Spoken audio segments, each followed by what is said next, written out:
This feels like the best decision you could have made. You resolve to live a life outside, unconcerned with the silly espionage play you seem to have unwittingly found yourself in. And then, the very instant you feel safe, comfortable, and happy, David Most's band of data drones pinpoint your location. You peacefully give him his precious dataviators back, assured that they will be made available to the rest of the world, as soon as he finds a way to make them profitable. After all, what's the worst that could happen? Your life, unchanged, is full of wonderful things to do. The dataviators are simply someone else's problem now.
One moment you're looking at your old sports equipment, and the next you're looking at a gorgeous, muscled man dressed in various pieces of sports equipment that once belonged to a far more optimistic version of yourself.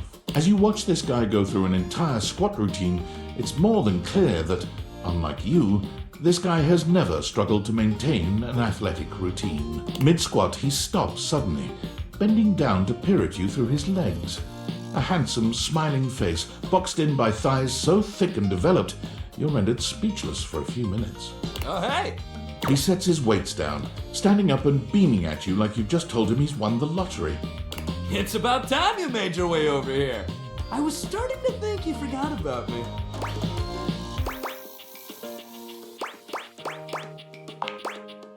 Hey, you don't gotta explain yourself to me. But since it's been so long, let's just start over. The lights dim, and a spotlight appears from... you're not quite sure where, really. Ladies and gentlemen, now entering the stadium, the king of the ring, the duke of dumb, the jack of all trades, master of fun, Mr. Duncan Dunk Shuttlecock! Oh, hell yeah! Hey, thank you. He goes through a few poses that really make his abundant muscles pop, looking at you with the grin of a confident athlete. Dunk is delighted by your cheering, and he spends a few more moments basking in your attention. Aw, man. It's been a while since I actually had an audience. Feels good. Don't worry about remembering all those names. That's just stuff that makes me sound cool when I hit the court, or the field, or wherever I'm playing. Dunk is just fine for pals.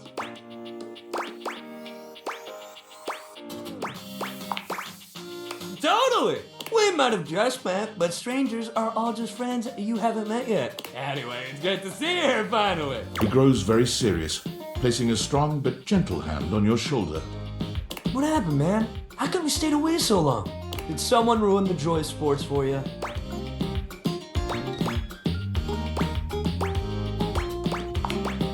There's genuine sadness in Dunk's eyes, and are those tears? He grasps your shoulder tighter, his expression growing mournful. That's the saddest thing I've ever heard. Sports should be happy for everybody. We gotta fix that. Dunk gives your shoulder one final little squeeze, and then he's slapping you on the back so enthusiastically you nearly collapse. This fine hunk clearly does not know his own strength. Well, hey, no matter what happened before, you're here now. Your inner athlete said, let's get it, baby! And who are we to say no to your inner athlete? Hell yeah! Love that positive attitude. We're gonna have a great time together. We just gotta get you into the flow. But I wanna make sure you're ready for it. After all, working out without a proper warm-up is a great way to get a nasty injury. So you come back here when you're ready to get into it. Meet me by the weight rack, alright? Bring your positive attitude. We're gonna have fun!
Great to see you. Welcome to Dishwasher Setup. You have been assigned one of our 4 perfectly secure passwords. Please select the one that looks the most secure.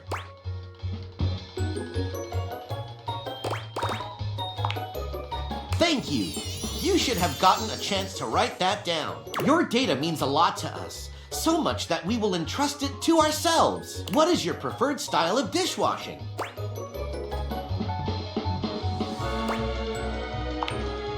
Infinite domination!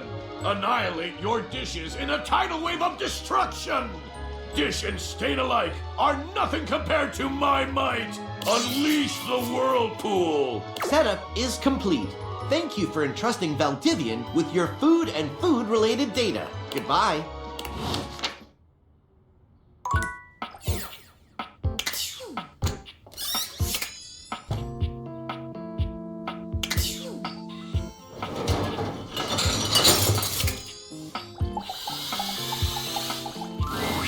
Here you are. I hope you're prepared to work. You are to make deliveries to Mitchell, Beverly, and Kopi. Do not return until you have completed your deliveries.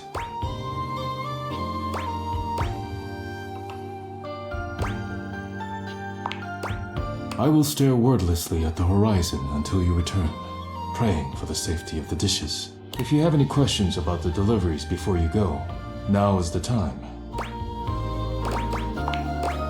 You will be delivering coffee mugs to Kopi. Coffee mugs are ceramic cups used to drink coffee. I am struggling to think of any further pertinent information.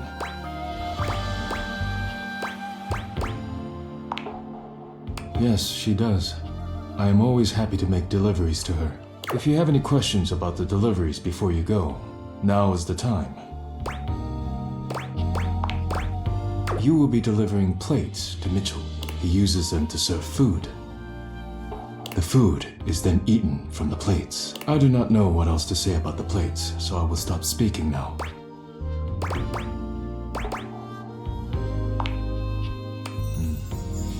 He does indeed.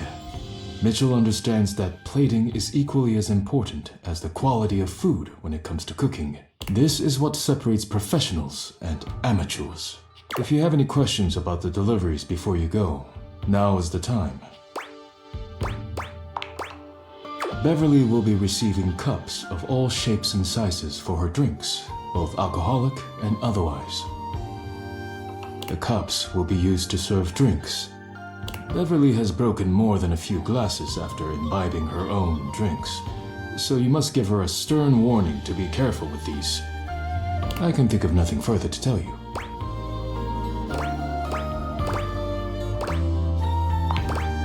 While I wish everyone had my respect for the dishes, Beverly does provide a very useful service to the house, and she is appreciative, even if I wish she were a bit less clumsy while drinking. If you have any questions about the deliveries before you go, now is the time.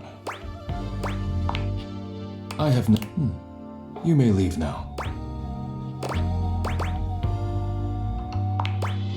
I am not the spiritual type, but if you like, rub-a-dub-dub. Thanks for the grub. You may leave now.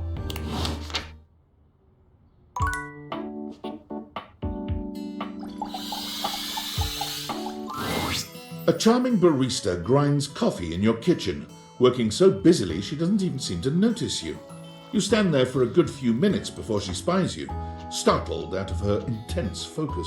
Oh, hi there. Welcome to Roofbacks, the home of all your coffee needs. I'm Kopi, happy to help. G'day.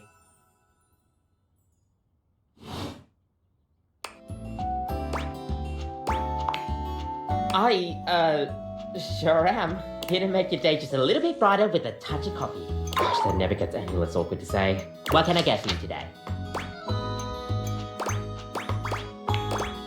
Sure thing. One latte coming right up.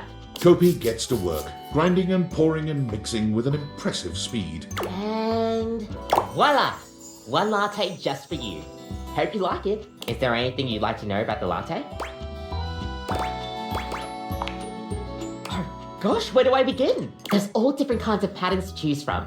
Hearts, tulips, and probably one of the most essential patterns for any good barista to learn is the Rosetta pattern. It's supposed to be based off this plant, but I forgot the full name of it.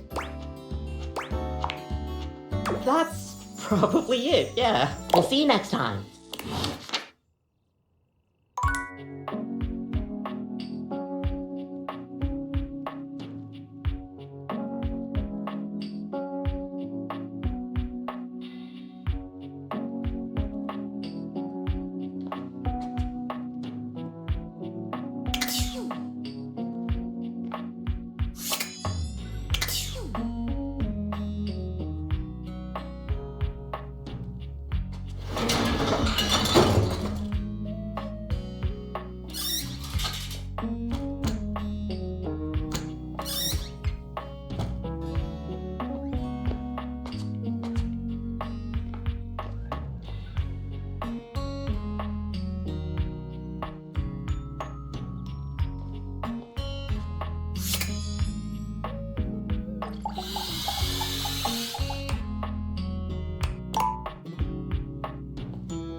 A bartender drums her fingers on the countertop, clearly bored out of her mind.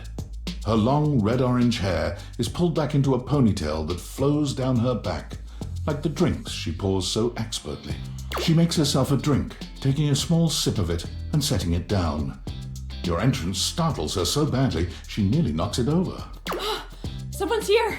Welcome to my humble bar, the Tipsy Tumbler. I'm Beverly, but you can call me Bev, or Beverly, or Madam Proprietress. That would be so cool.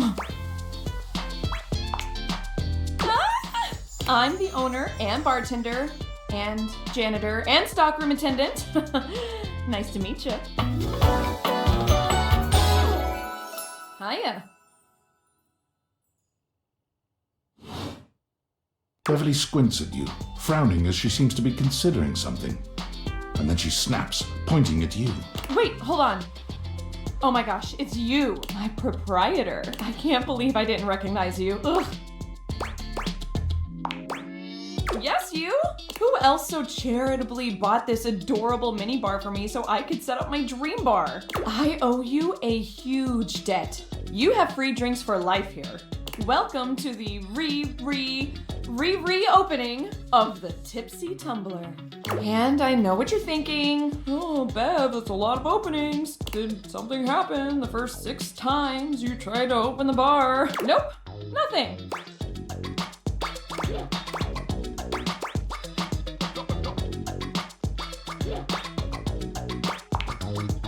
First, oh, thank you. Second, great question. I wish I knew. I've lost an alarming amount of sleep trying to figure it out. So please don't leave. You are literally my first customer in ever. Every time I thought you were finally going to invite people over, I'd polish the place up and prepare to be the best host I can be. But then each time you chicken out and spend yet another weekend all alone. I mean, why did you get a mini bar if you weren't going to invite guests over?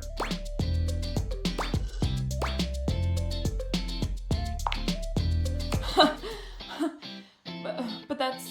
Okay, it's all water under the bridge. You'll have to talk to River if you want that.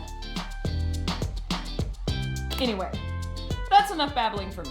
So take a seat and let me fix you something already. Please, let me fix you something. First and foremost, am I making you a cocktail or a mocktail? Mocktails are the non-alcoholic versions of a cocktail. Just as fun and delicious, but without the burn or the drunk part, obviously. Excellent. So, what'll it be?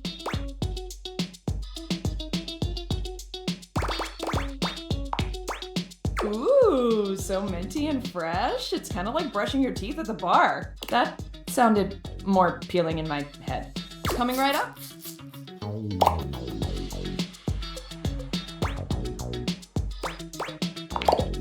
You lift your glass to your lips, taking an extended sip. How was it? Well, after 6 grand openings, I got a lot of practice in. Plus, with a name like mine, I should know my beverages pretty well. I really don't want to close this place down. I've put my bar and soul into it. So, will you be my first returning customer? Really? Oh my gosh. Yes. Yes, thank you. Tell your friends. Tell everyone. Please. And I'll be seeing you next time.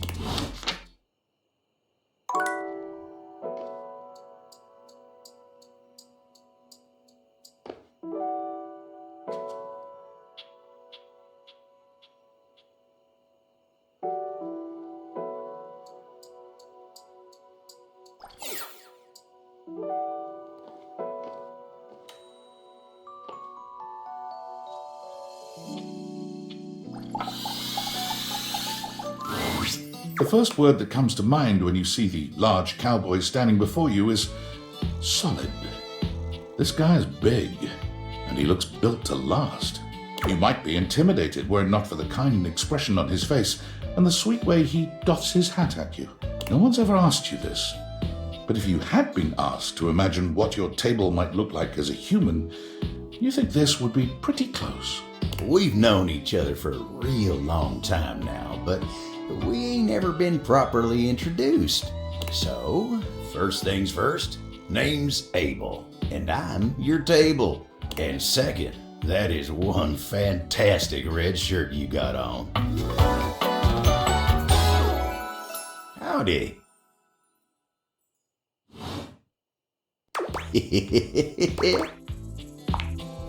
Pleasure's all mine. You know, as a table, it's my job to hold things up all over the house, and I take my job real serious. So, if you're here talking to me now, you must need something more than just my support. And if there's one thing Abel's gonna do, it's make sure everyone in this house has what they need. So, what can I do you for? There's gotta be something.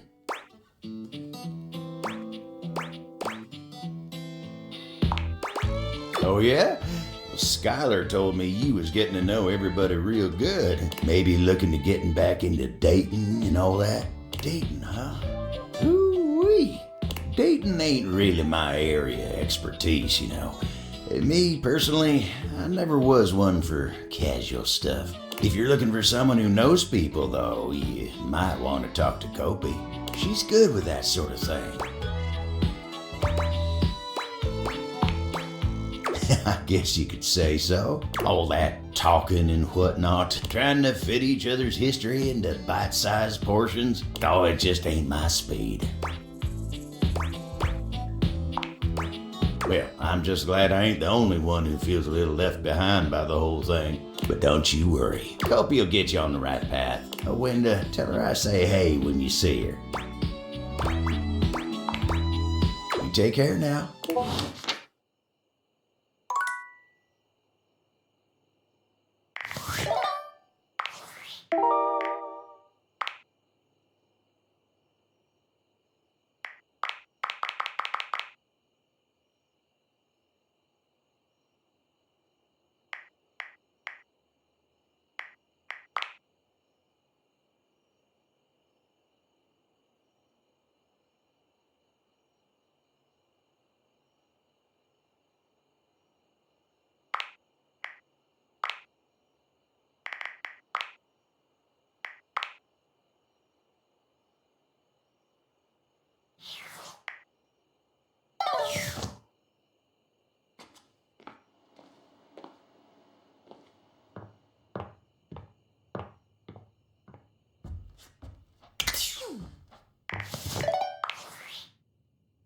Yo, I know it's been a sec since we talked, but I've been sitting here trying to work, and all I can think about is the fact that you're like dating your couch and your TV.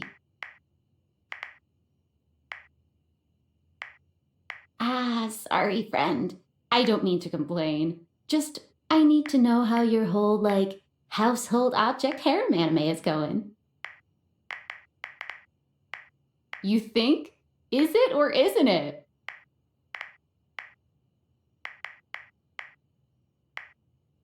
Welcome to dating, friendo. It's complicated for everybody. Humans, animals, furniture. Nobody likes dating. Okay, but honestly, like, can you just tell me what it's like? Walking around your house and having, what, hundreds of potential suitors just around? Like, you gotta feel like super eligible, right? Aw, don't feel awkward. Just believe in yourself. I just gotta know one thing. When you're out here dating your appliances, are you guys, you know?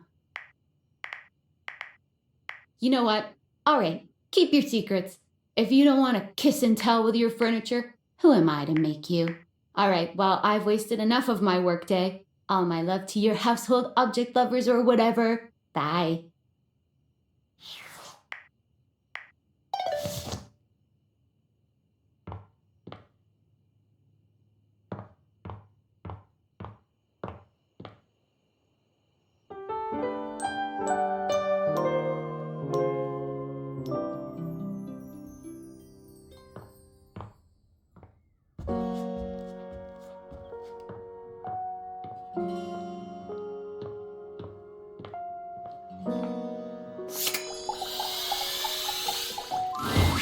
You'd hoped you'd meet your refrigerator, but it seems he's already busy with another guest. Freddy, this is all rather dull. How can you say that when you haven't heard the coolest part? Regale me. The point in which gelatin goes from a liquid to a solid. Can you guess the temperature? Certainly. Go on. Guess for me. I do not guess. Perhaps this human would like to essay an attempt.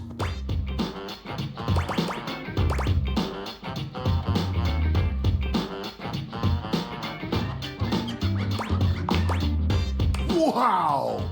How did you know? Oh, look at the time. I must be on my way to a more interesting conversation. Now alone, the massive Yeti turns his attention to you. You want to speak to him, but it takes you a few moments to process what you're seeing. Yep, that is indeed a Yeti. Massive, furry, and decked out in his finest winter wear. Huh. He ran like he didn't want to be here or something. You, with the answers and the listening, that can only mean one thing. With you standing in the kitchen, I'm no longer the coolest thing in here. That's me. I try to be sweeter than that chocolate bar you've been hiding from yourself inside the butter drawer for the past few weeks. Don't worry, I'll never tell. But really, to what does old Freddy here owe the pleasure of this visit?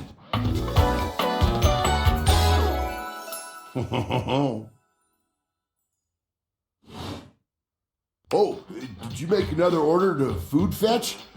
What did you get this time? Did you order sushi? Oh, I love it when you get those little rolls that you have the tiny bubbles on top. No, wait. You know what we haven't had in a while?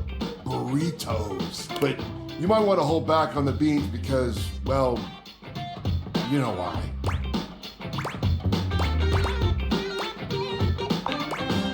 So what are you doing here now? Oh, don't tell me. Let me guess. Are you feeling fancy today?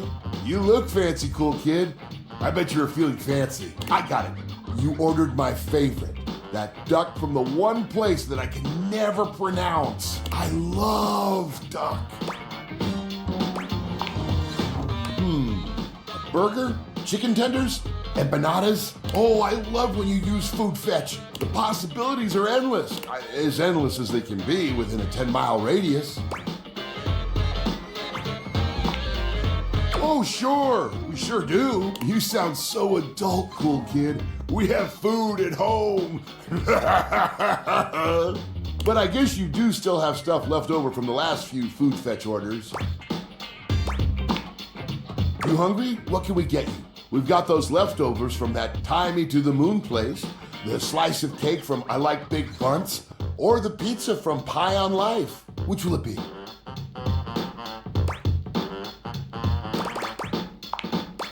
Yummy! I like big bunts and I cannot lie. I'm still surprised that you had the willpower to save this thing. This peaches and cream bunt cake is just bursting with flavor. No peach flavoring here, cool kid. They use the real stuff. I did try it out a bit as I held it for you. Easy fix though. Get 2 paper towels, kinda moist, put one under the slice and one over it, then slide it into the microwave. Trust me, just for like 20 seconds or so, kapow! A bunt so fluffy you can't help but take a bite. Next time you're feeling peckish, you know where to find me, cool kid. I'll be here waiting.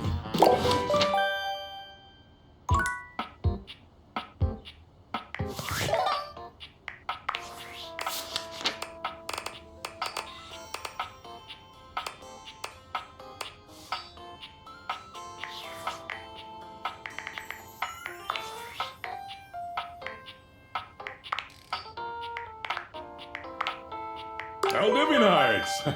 Salutations, and a good greeting from your CEO, David Most. Wow, the other night was quite a lively celebration, wasn't it? Honestly, I don't remember much. Which means Sandy in corporate events planning did her usual bang-up job. Inspirational work, Sandy. Way to earn that 3% cost of living bonus. Keep it up and undoubtedly you'll be CEO one day. Unfortunately, sometime during the festivities, my sunglasses seem to have been misplaced.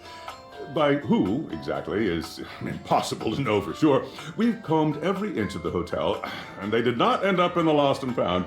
So it seems likely that someone mistakenly took them home. Honestly, they're worthless.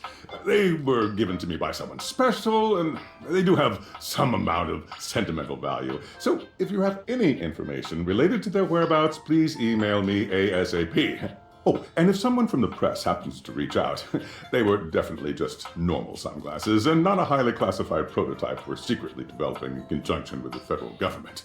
Unrelated, please bid a fond Valdivian farewell to Sandy in corporate events planning, whose role has been eliminated due to ongoing workforce optimization efforts. Best of luck in all your new endeavors, Sandy.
The first word that comes to mind as you evaluate the strange figure standing before you is delicious. You don't even intend to be salacious, it's just he looks edible. His long blonde hair calls to mind ramen noodles, but his entire outfit is a culinary journey around the globe. He looks downright mouth-watering, but you're not sure the feeling is mutual. His expression suggests he's less than impressed with you. Good evening. Do have a seat. I'll be with you in just a minute. Glass of wine? Surely you can do better than that. This fine white has a light body and is rather dry. It's quite acidic. I can virtually taste its origins in the eastern Loire Valley. Dare I guess just outside Chavignol? And as its taste matures on my tongue, I detect notes of honeydew, grapefruit, and peach. And a certain minerality. Flint. Grey salt.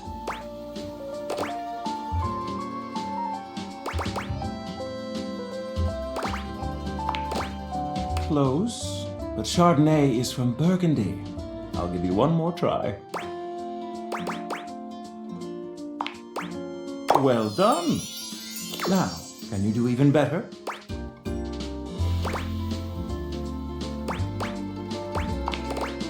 Indeed, an excellent idea.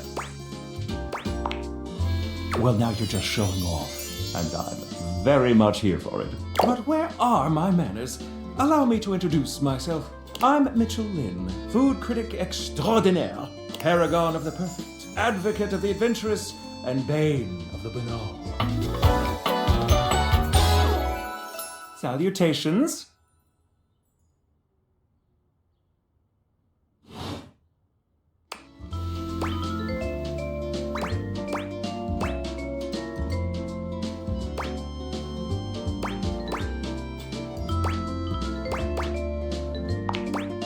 What, pray tell, does that mean?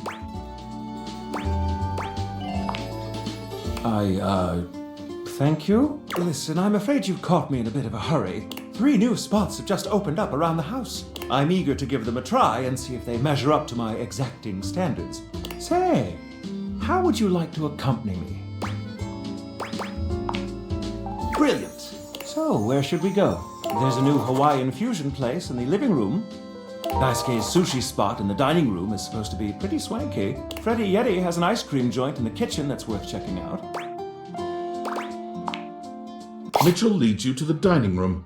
He seems excited, or about as excited as a critic like Mitchell can be about a new place. I've heard only good things about Daisuke's place so far. Let's hope it lives up to expectation. You walk into a rather austere space. Every element seemingly selected for its clean and unpretentious elegance. The counters are of raw pine, finished to a glossy luster. The walls are shoji-style screens, and the doors slide open with a soft hiss that seems engineered to bring you entirely into your sophisticated surroundings. A water feature drips delightfully in the background. You feel instantaneously relaxed and intrigued. Ah, here comes the owner now. Daisuke greets you both with a warm smile. Welcome to Omakase Daisuke. I am pleased to see you both. Always nice to see you, Daisuke. It's obvious you've put a lot of work into this endeavor. Thank you, Mitchell. I've only done what anyone would in my place. The dishware deserves no less than maximum effort. I hope the decor and ambiance please you. My mind isn't quite made up yet. You do? Seems rather dull to me. Understated, you say? Let me take a closer look. Why, you're absolutely right. I thought at first it was lazy and weak decor. Lazy and weak? Mitchell continues on, as though he's not heard Daisuke. But look around you. Perfectly clean, lighting muted but warm. This wood shows the signs of a master carpenter. These chairs have been selected with painstaking care. And as I listen, I detect the subtle dripping of water from a waterfall pond. That is only Sinclair's chronic drip. But I thank you all the same.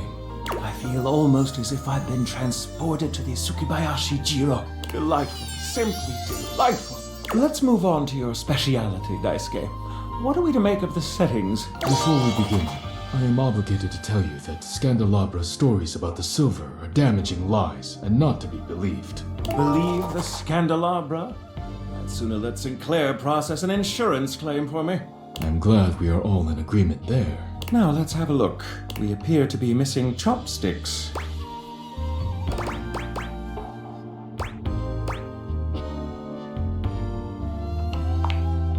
Yes, but if you wish, I can bring you some. No need. I'll eat in the traditional way. And I must say, marvelous attention to detail, Daisuke. All right, let's get down to business. I'm starving. As the name suggests, we offer only omakase.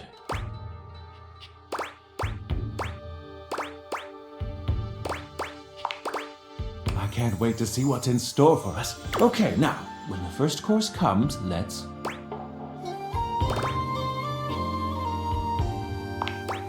Sushi must be eaten right away, within the first 10 seconds. Here you are. Please enjoy. Daisuke places a dish before you containing what must be the most hideous, clumsy nigiri you've ever seen in your life. The fish is misshapen, and the rice seems to be falling apart. What are we looking at, Daisuke? Is it not obvious? This is eel. I see. Glad to know your take. I'll present my own opinions in the review. Now that we've eaten, I think it's time to go.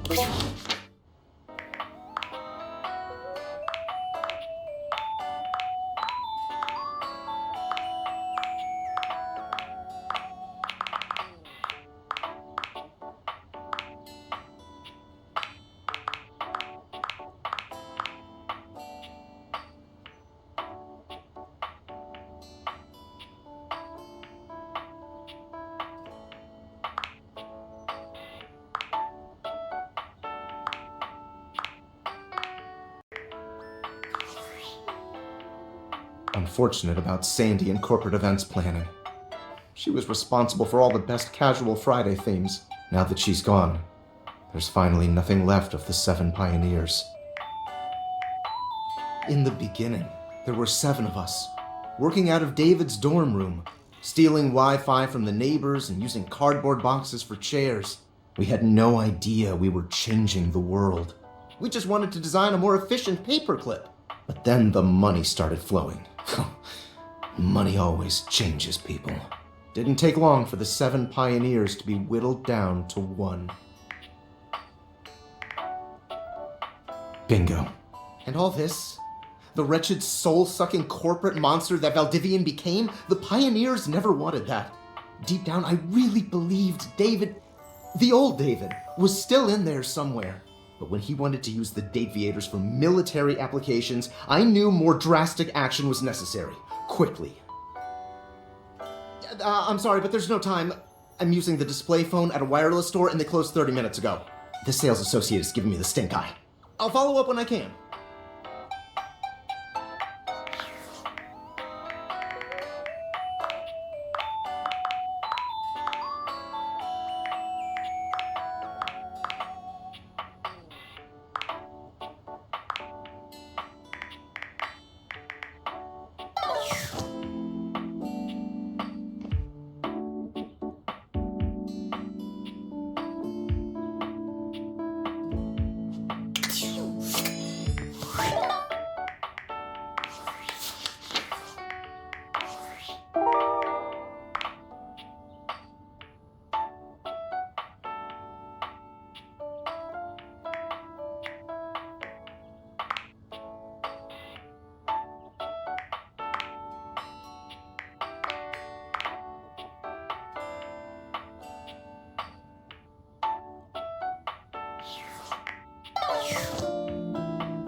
An 18th century dandy strikes a dramatic pose before you, turning this way and that as though modelling in his own imaginary spotlight. He seems quite impressed with himself. Yes, it's me. It's me. The one, the only Scandalabra.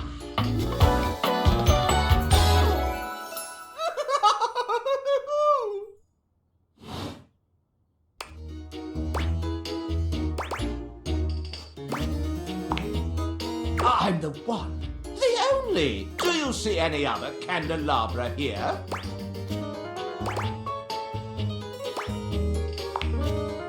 Nay, perish the thought. Had you any, surely I would know of it. My little wits would have made certain of it. Uh-oh. My lovely lads, my flames, my sentinels. They travel around the homestead and find out all the lovely lies they all speak. No. It's merely a turn of phrase. I mostly just raise my voice. Any good scandals going on over there in the kitchen? Fire that candle, man. They can be quite rude at times, but my persistent brightness can illuminate even the best kept secret. Some would call me quite the busybody. But I would then call myself a beacon of truth. How scandalous of you to inquire. Do you really want to know? Yeah, sure. Yeah, sure. What is this? The crawl space where fools linger to die? If you truly want gossip, then give me some languorous lingo. Well, scandal time! This house, while it may appear peaceful from the outside, harbors a hotbed of scandal from the inside. For example, did you know that the previously paired aerialists, Washford and Drysdale, are no longer speaking to each other?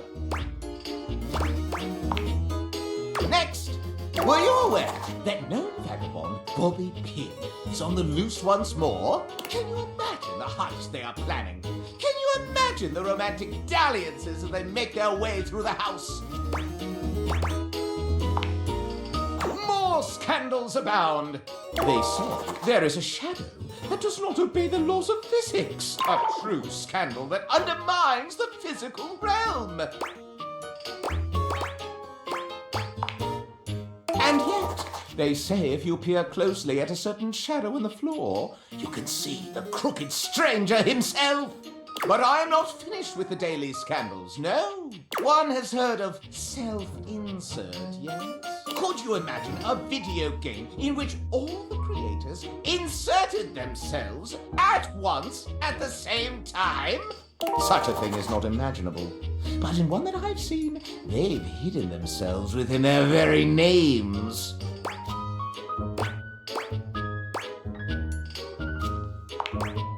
Very well. One last scandal. There's no possibility you've heard of it. Long ago, a relic was stolen from an island nation, brought to these shores, and hidden underneath this house in a box. Surely you haven't heard this yet. No matter. That is more scandal than your puny pate can handle. I will teach you the ways of the scandal monger soon now.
You see a concerned face peeking through what might be a cryogenic tube containing tape both sticky and cassette. The face notices your presence and begins to speak. Yes, this is choice. I am officially found. You got it, compadre. Hey, mind letting me out of this thing?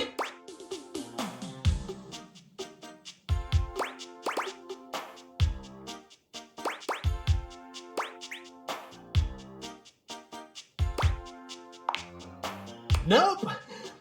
I mean, I don't think so. Maybe. Only one way to find out. Let her rip. Down? I mean, I was down in the ground, but now I'm out.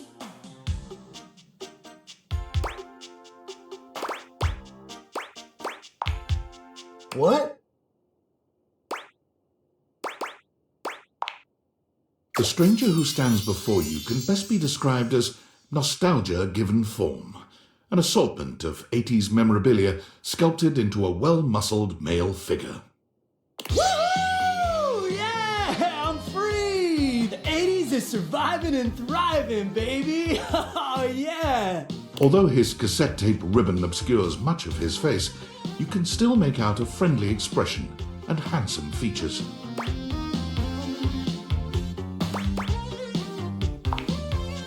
Well, yes and no. Think of me as the essence of what's inside that time capsule. The 80s personified. He pulls an electric guitar from somewhere, playing a very loud and intense note as he strikes a pose. Better yet, don't think too hard about it at all. 80s fever reigns! Yeah! Yo!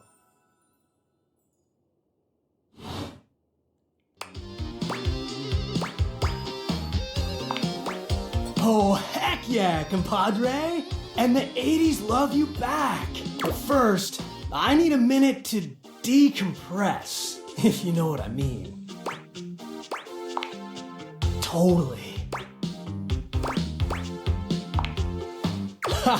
Precisely, oh fresh one. Now you're getting it. Nah, I might bop around the house a bit if that's cool.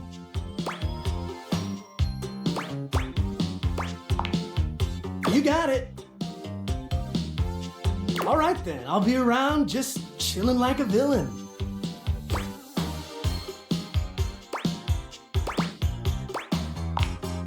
I'll teach you the ways, Daniel-san.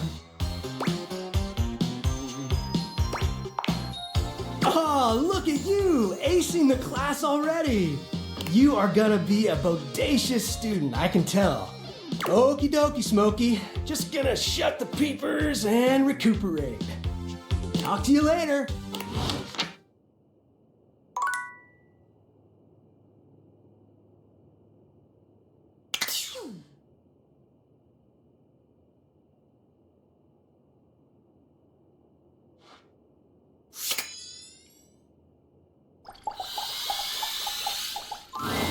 You're not sure what you expected to find in the crawlspace, but it certainly wasn't this well-dressed, regal figure. He seems quite stunned by your arrival, but the moment you liberate him from his underground prison, he comes alive with joy and gratitude. Ah, fresh air. It has been far too long. Thank you.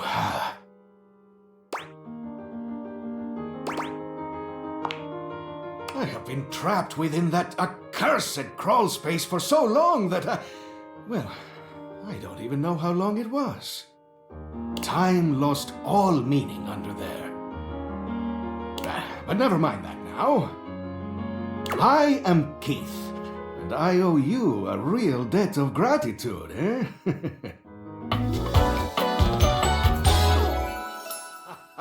Eso!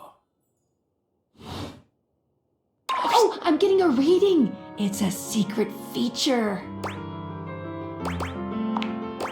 It's called Content Aware. It goes off whenever I have the feeling that something a little off-kilter might happen.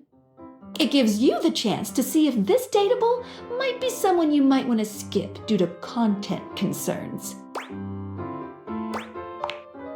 If you're worried that you might miss out on points or stuff, don't get your tushy in a twist. I'll take care of the dirty work for you. No penalties incurred, I swear. Pink. If you're interested, you can turn it on now. You can also turn it on or off anytime I see ya. On it. Content aware mode, activate. Okay, back to it. Hang on. My content aware is going off. Keith, the skeleton key, has a bit of a personality quirk that I would like to warn you about. But I also don't want to ruin the surprise. So I'll ask you, would you like to have the dramatic effect? Or would you rather know from the start?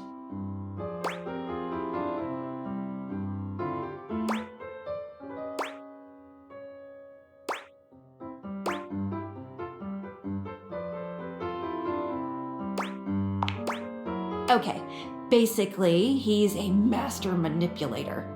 If you don't like sociopaths, you won't be too comfortable with this guy. You cool with that? Or you want to skip it? Carry on, then. Please tell me, is there anything you're wishing for that I can help you with? Ha-ha! Do I have some good news for you? I am in fact a skeleton key. I can unlock just about anything with a keyhole in this house, and a few things without keyholes besides.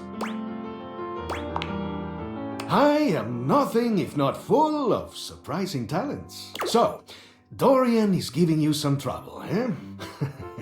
Nice to hear that some things haven't changed while I was gone. Well, fear not. Dorian and I go way back. We were practically made for each other, he and I. If you'll allow me the briefest intrusion into your pocket, I'll gladly accompany you. Without further ado, Keith leaps straight into your pocket.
Dorian looms over you, arms crossed over his broad chest.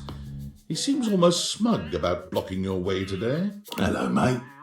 Let me give you a tip. When you see me with my arms crossed like this, it means you're not getting through.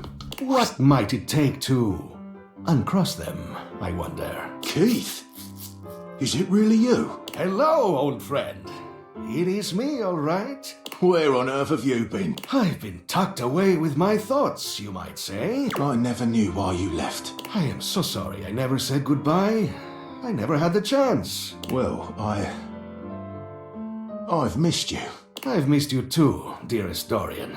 And I am back to stay. Now, come here and give me a hug, won't you? I could never resist you. Dorian and Keith curl their arms around each other, fitting together as perfectly as, well, a key and a lock. And just like that, door is open. We've tried that. Indeed. It did not really work out. I prefer to cherish the fact that it led to our friendship. Quite so.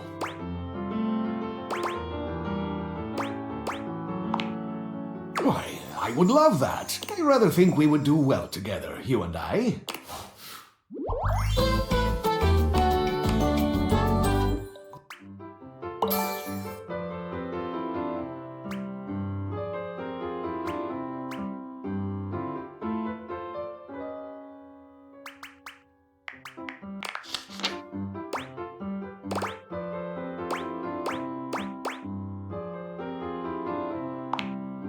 Maybe you can.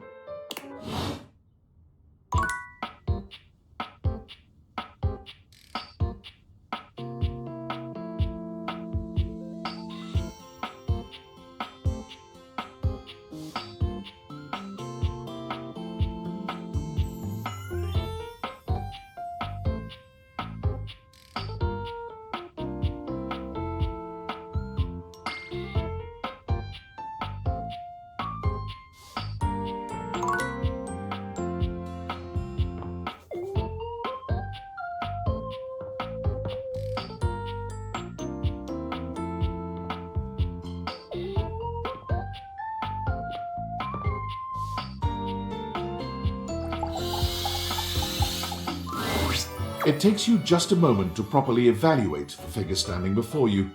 Her hair and clothing are such a jumble of various holiday decorations, it throws you. What time of year is it again? Have you truly been locked in your house for so long that time has lost all meaning? She is adorable, though, and her energetic greeting shocks you right out of your quiet contemplation. Hey, boss! You caught me at a bad time. Heading to work. Well, the other work. Or is it the other work? What day is it, anyway? Oh, what's up? What do you need? And I to you. So many things and so little time. Makes you want to cry. That was bad. I'm Holly, by the way.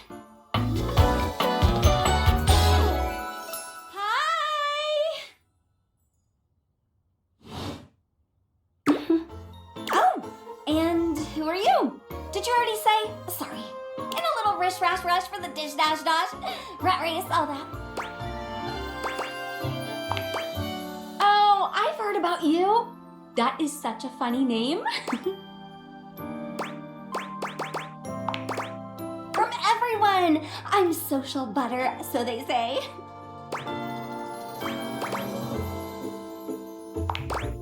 Oh, that makes more sense. Anywho, I'm so sorry, but I'm already running late. Love to chat more, though. I'm working a double, then opening and closing tomorrow, but swing by first thing in the morning. That's when I'm usually able to sleep. That work? Great. Okay, bye!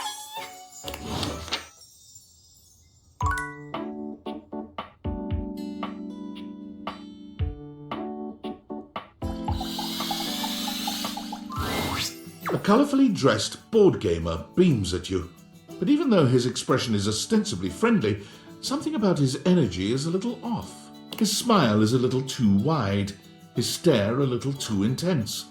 You feel rather like a mouse that's just been spotted by a bored house cat. Why a gee gosh golly and a hi-de ho! I'm Parker, the board games, and away we go!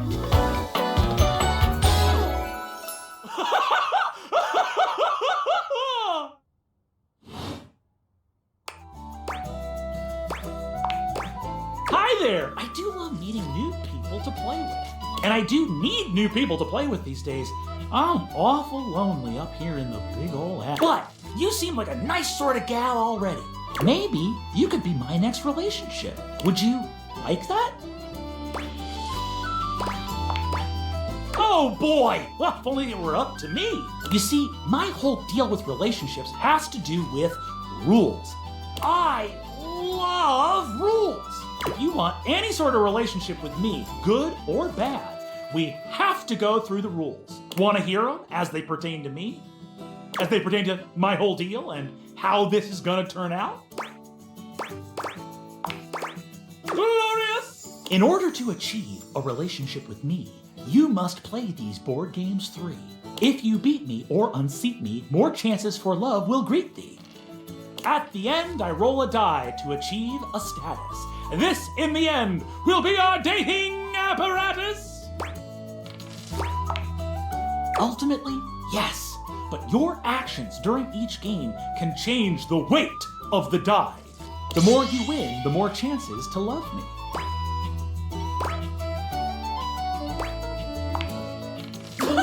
I'm falling in love with you. Just kidding. Only the final roll will tell me how I feel about you.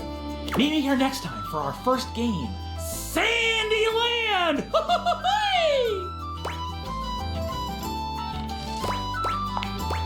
Wowee!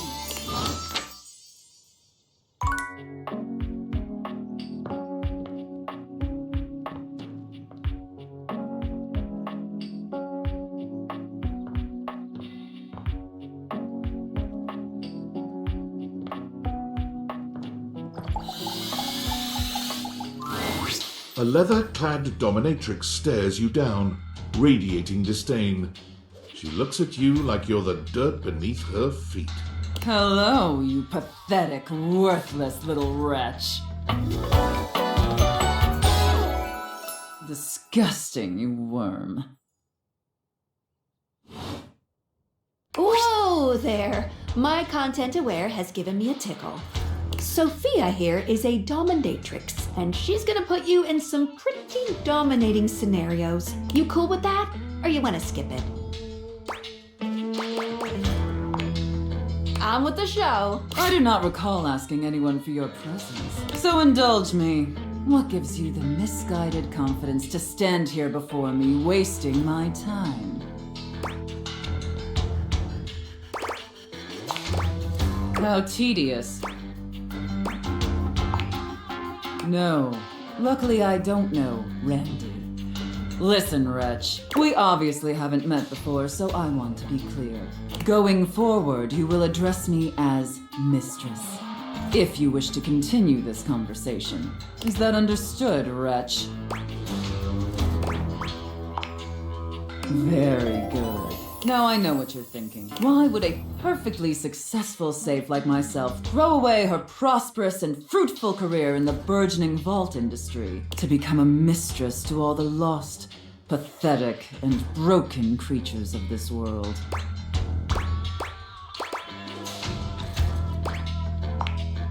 Tell me, wretch, do you know what a safe is good at?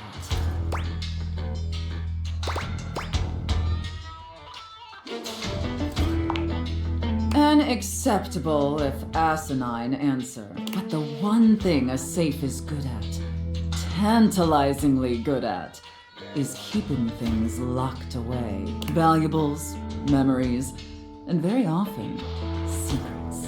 Deep, dark, very dirty secrets. The kind of secrets that everyone secretly longs for, aches for, but diligently keep hidden far from everyone. Even, if necessary, from themselves. Do you have any dirty little secrets like that, wretch?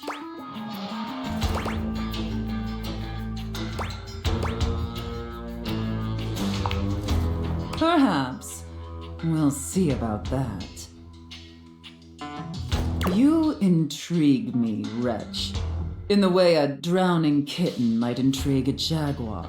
So sad, helpless, and ultimately pathetic.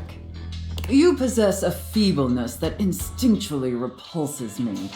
Yet if I save you, you may prove yourself of use to me. The only question is, do I waste my precious time letting you serve me? Or do I leave you to drown in your own ineptitude?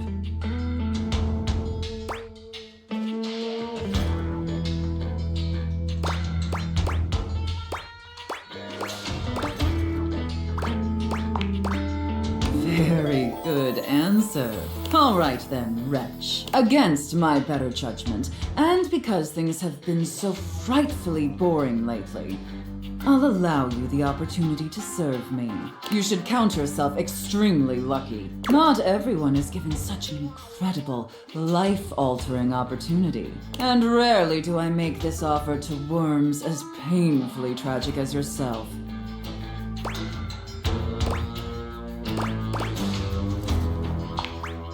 Of course. Anything for my compliant little wretch. I can't wait to test just how compliant you truly are. And who knows? Perhaps in the end, you may even have the opportunity to open up my chassis. That is, if you are skillful enough to figure out the combination.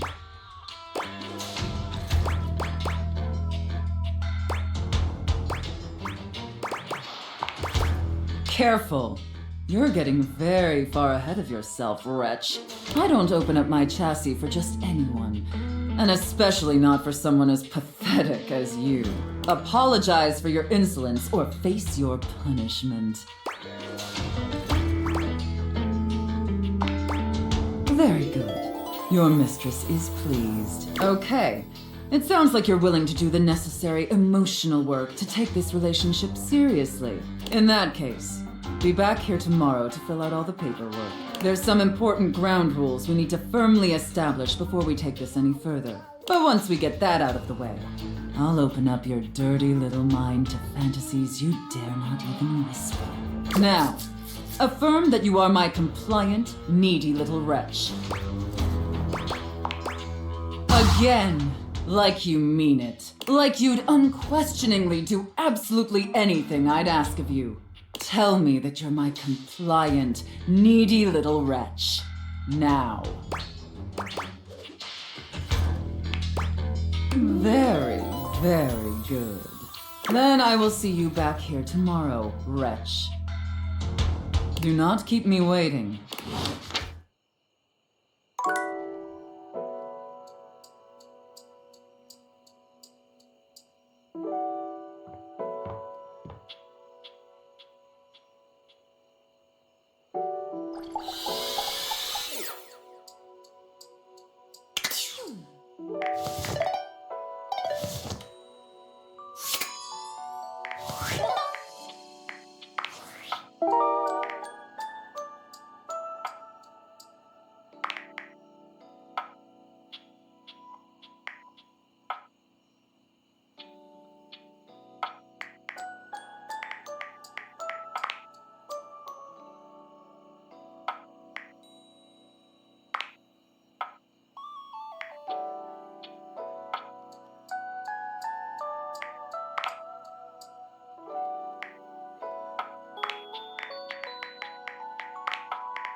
You do not have the satisfied expression of one who has completed their mission. Good. Steady hands and sturdy legs.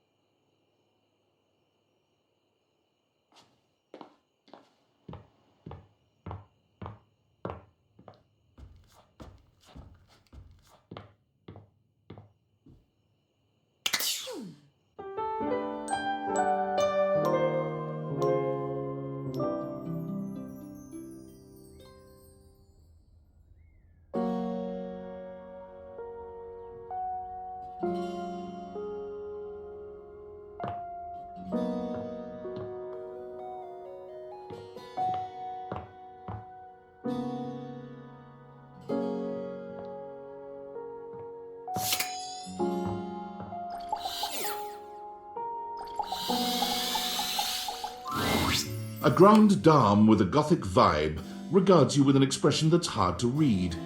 She holds your forgotten, formerly trendy robot dog in her arms, petting him idly. Well, well, if it isn't the one who made me. Ugh.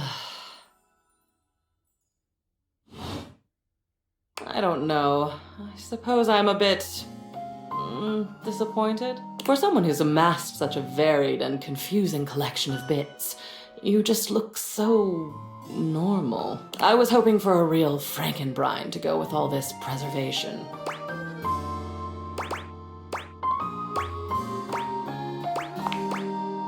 Oh, excellent. Normalcy can be boring, and I do so loathe being bored. All this time, I've been in your house, and this is the first time you've come up to visit me. I think I'll make use of your presence, long delayed though it is, by holding your feet to the fire.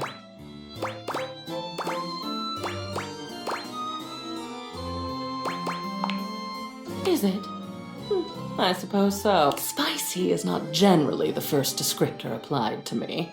Bitter, cold, dangerous, damaged, deranged, unhinged, mad. I had a lover once, a ladder, who told me I was the black hole she couldn't wait to fall into. She's gone now. Memories. At long last, we are going to go through all of this. Every single piece. We're going to see, sort, and dispose of each object stuffed in the corners up here, and finally, order will reign. I love chaos as much as the next memory, but enough is enough. I'm starting to look like Jerry.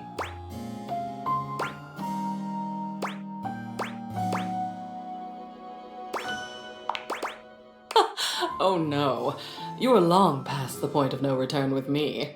I exist now, and I'll go on existing. The cleansing I'm demanding will simply mean that I can exist with some semblance of dignity. Though perhaps I shouldn't ask you to do this with me. I know how tantalizing it is to be worried to distraction. But no, needs must. We've established I won't die. Though, another time, that might be fun. Let's get on with it. The first of your tasks for me is to gather Cam and Artt, so that we might proceed efficiently. Art is art. Oh look, another obvious statement. He's a picture frame right up here with me in the attic, actually. These two are both necessary for our project to proceed, so off you go.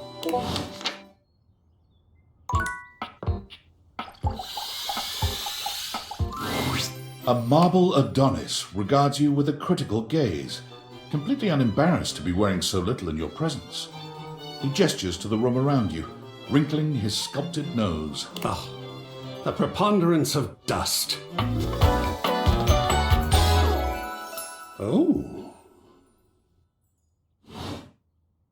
I'm so glad you're here. As the owner, the curator of this house, I feel this must be brought to your attention. Just look at that. The dust has created almost a cake-like texture. Makes it next to impossible to divine any detail or subtlety the piece may possess. Oh, well, it's not as bad as all that. Perhaps it indicates a gentle lack of attentiveness, but that can be remedied. It's not like it's a red wine stain or sun bleaching, or, and may we be preserved from such, a child with a new box of markers. Dust is entry level, but even so, we must remain vigilant. Conservation has certainly entered a lowered state of late, but there is always hope. I am forever an optimist. And a pessimist, actually. Oh, and a nihilist. Excellent query. I am Artt. All and sundry, great and small, Artt. I am a towering intellectual achievement of profound psycho-spiritual depth. I am a wonderfully ridiculous and whimsical court jester to you, the monarch. I am a passionate, sensual bacchanal. I am a reckless, devil-may-care risk-taker. He sweeps his arms in a grand gesture, striking a pose that makes him look like the ancient statues he's modeled after. I am Artt. Sacred paint. I just love introducing myself. Wasn't that fun? Yes! Oh, your enthusiasm is delicious. I swear if I could eat enthusiasm, I would. I think it would taste like rock candy. Perhaps you'd be enthused about one more thing. It's my next big project. I have fully invested myself in the project of turning this house into a gallery. It is by no means required, but for several reasons, I would love your input and assistance. Would you care to join me? I've never had a co-curator before. Yes! Oh, I think so too. A lot of work, perhaps, and it might even become emotional. We just never know what real art is going to bring forth in us, do we? Oh, secret paint. I love the journey. All right, I'll go prepare. I'll see you back here in a bit, and we shall begin.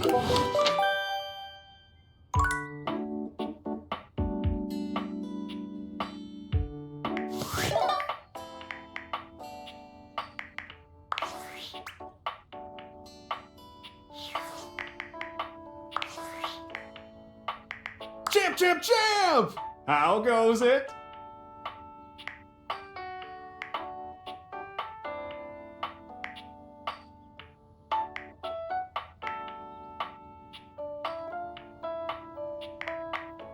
I guess I don't know how to speak to the youth today.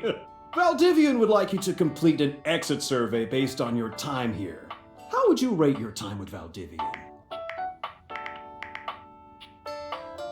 All right, everyone has an opinion. And now that one belongs to us. I appreciate you participating. One more question. If you were to recommend, I don't know, Tom for a job somewhere, how likely would you be to send his resume along? That really means a lot, champ. Here comes my resume if you ever have any leads.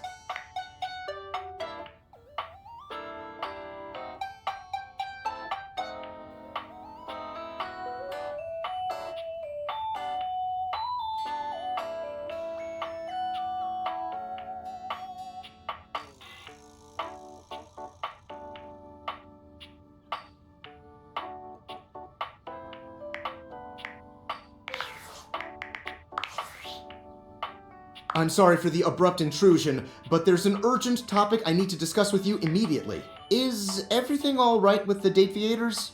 Are they operating efficiently?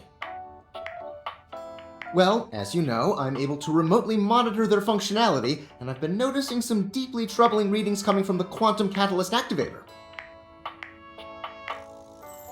That's very sci-fi, but essentially, the quantum catalyst activator is the internal hardware that allows you to directly acknowledge a thing's existence.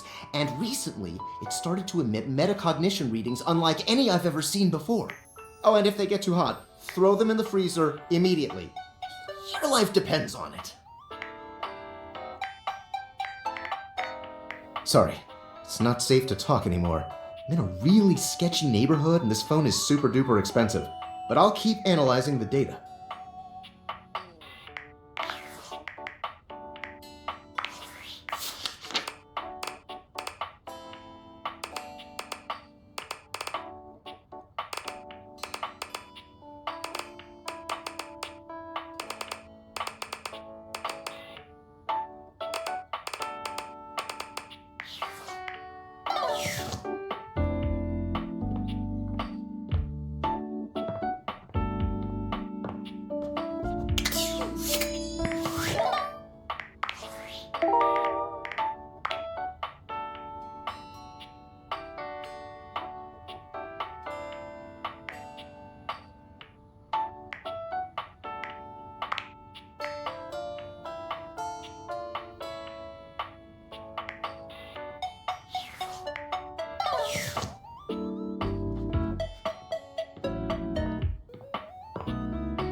Before you see them, you can feel them.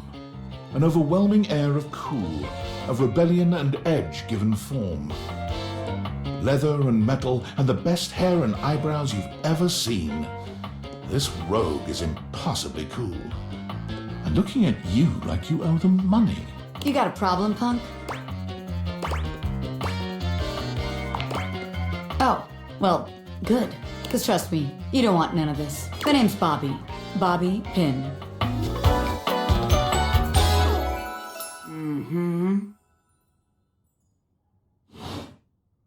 And you might not have heard of me yet, but trust me, the name Bobby Pin's gonna be known all over the house real soon. How's this strike you? The Pin Crime Syndicate. Oh wait, no. The Pin Criminal Empire.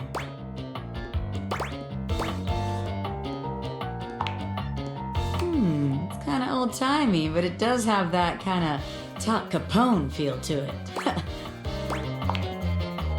You know, the famous powdery gangster from Chicago? Talcum powder, Talc Capone? Anyway, that guy. It's reminiscent, baby. But I'm gonna blow even him right out of the water. I've been locked up in Hoop's bag for years, and I'm finally free! You know, the vacuum cleaner. I had a lot of time to think while I was in there, you know, about who I was gonna be when I got out. Getting bent all out of shape, it does something to a pin, you know? Makes you reevaluate your priorities in life. Makes you think long and hard about who you truly are.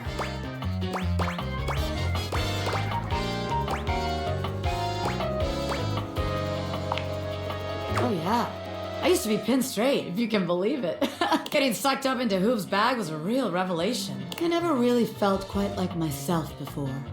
Would've liked it better if I didn't have to be locked away for a while first, but I feel like for the first time in my life, who I am and who I've always been are one and the same, baby. Thanks. I mean, I know it, but it's real affirming to hear it from somebody else, too.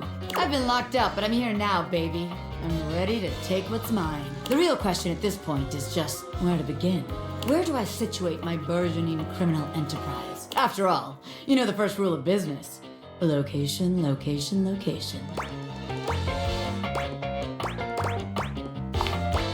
Of course it does, because I know what the hell I'm talking about. Tell you what, let's make a game out of this. I gotta scout some locations for Pin HQ. If you can find me, I'll let you be a small part of this little venture. What do you say? Rad! Welcome to the Pin family, baby! Just to make sure you don't miss this opportunity of a lifetime, I'm gonna give you a hint about where I'll be. I'm gonna be doing my dirty deeds in a place that gets you real clean. Ha! Catch me if you can, Normie!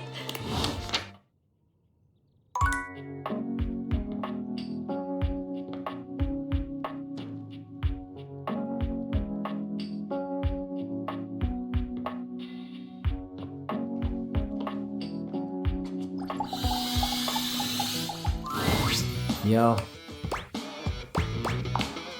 Okay. It appears that Cam is interested in helping with Lady Memoria.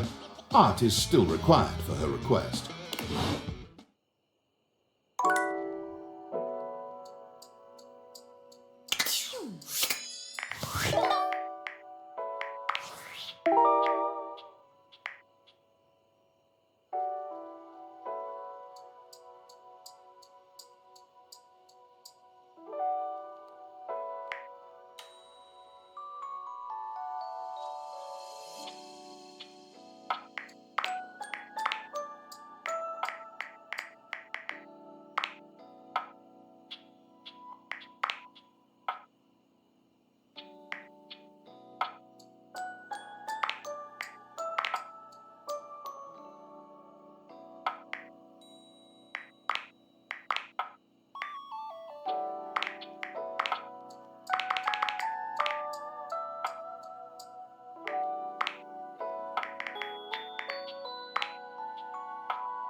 You wonder for a moment if your sink has overflowed, but that's not it at all.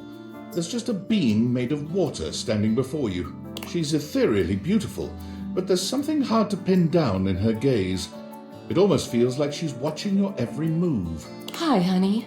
You looking to cook something? Wash your hands. Me? What could you possibly want with little old me? Please, just tell me if there's anything I can do for you.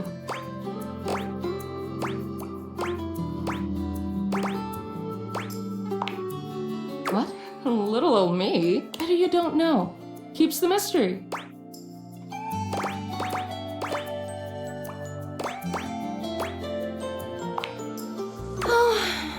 suppose not. Guess the mystery had to end sometime. I'm River.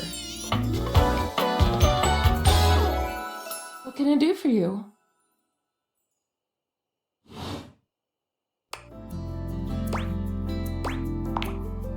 Just River. Like chair. Chair. World famous pop star, known for her #1 hit, Belief.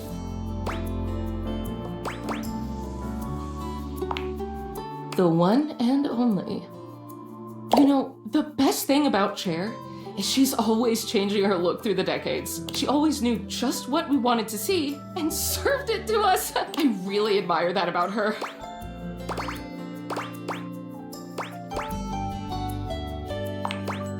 She does. I wish I did too. Is there a version of me you like best? Water? Steam? Ice? Some form in between? Of course. Oh God.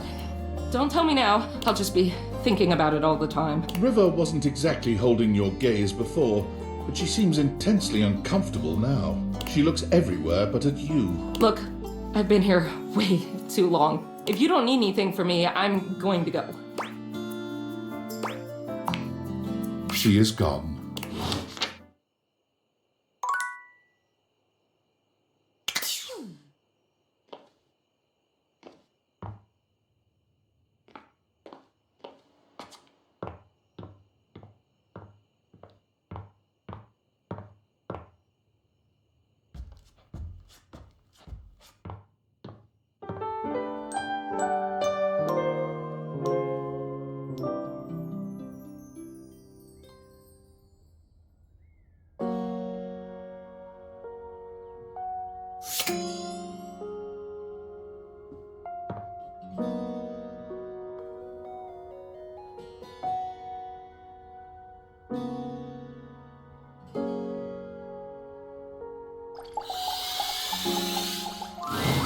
The stranger standing before you is dressed to kill. A sheer black catsuit, studded black manacles with pink fur trim, and a variety of brightly colored accessories drape their shoulders and frame their delicate features. Loneliness has been such a defining factor in your existence over the last few years, you've almost forgotten what it's like to be around others. You've certainly forgotten what it's like to be around someone like this. You almost feel as if you've stepped into a sex shop. Hey. So, that little bag that's in the dresser next to your bed? They're sex toys. Toys? Pleasure is not a game, darling. But at least you didn't call me a marital aid. Ben Wha is gonna have some pretty choice dialogue and themes. They're adults only. You want to skip me? That's fine. I can have plenty of fun all by myself. Okay, have funsies. There you are. I was beginning to think you'd forgotten me.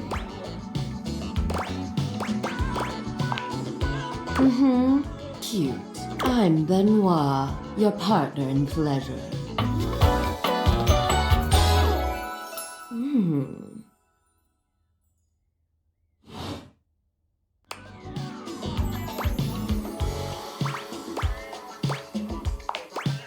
What many call sex toys, yes. I prefer to call myself your ruin.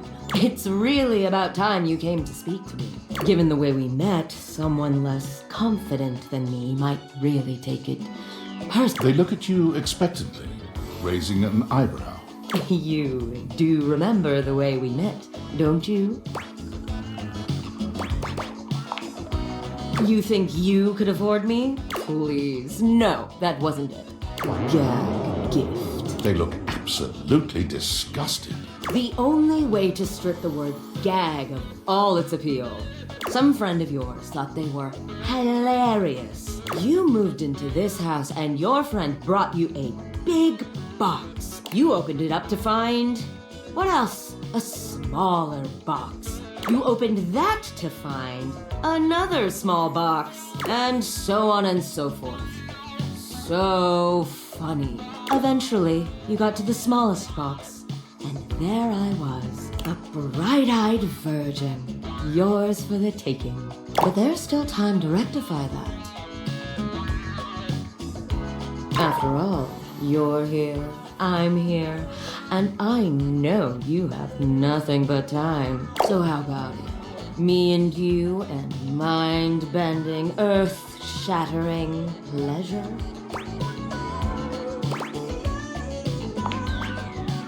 I knew you couldn't stay away much longer. Come here. Ben Wha takes you by the hand, guiding you to lie down on your bed. What happens next is a blur of sensation. Ben Wha is everywhere at once, taking your hands and showing you just what to do to blow your own mind. You've never experienced anything like it, and you know you'll never be the same again.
Almost late.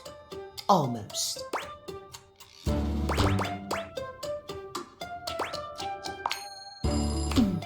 Thank you. Tell me why you've sought me out. Aside from the pleasure of my absolutely sparkling wit and golden company.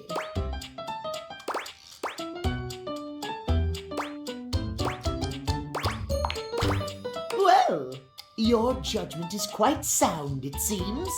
Yes, I'll be happy to help you. My love life may be on hiatus, but as they say, a broken clock is right twice a day. Timothy looks at you for a few moments, clearly expecting something.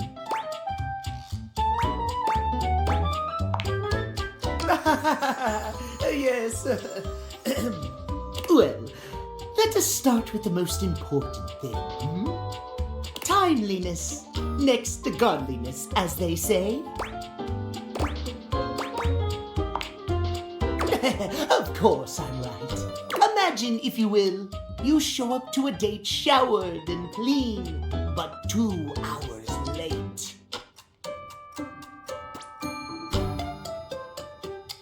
Does your cleanliness matter then?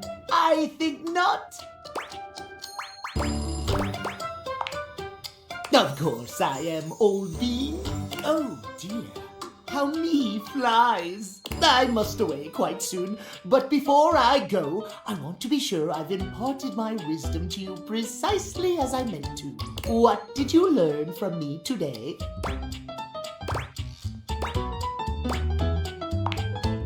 Exactly! Just so. Just remember, there is always time for timeliness. Now leave me. I've run out of time for this conversation. If you wish to speak again, find me at 3 p.m. Precisely at 3 in the afternoon. Farewell!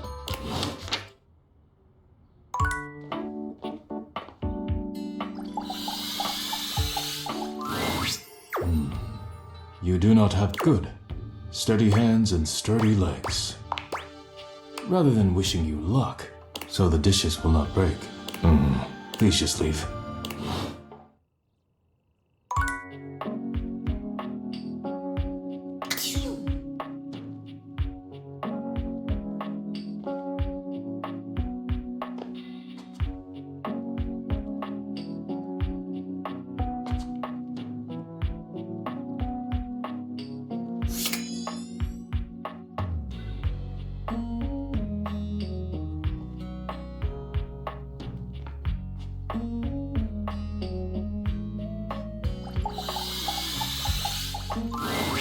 You're used to seeing mostly people-shaped objects with the Dateviators, but clearly the sink-headed figure before you is, well, not like the others.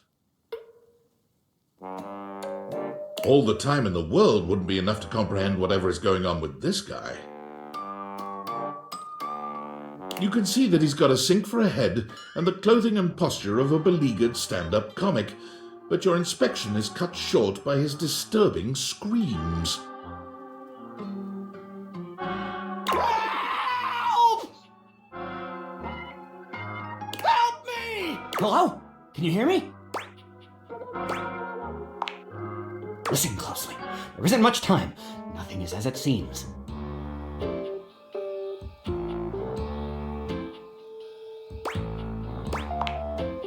I'm not who I appear to be. No! Stop that pop-up screen! My name is not Sinclaire, it's Martin! Martin Applegate. And I'm not a sink. I'm an insurance claims adjuster from Turkleman City, Florida.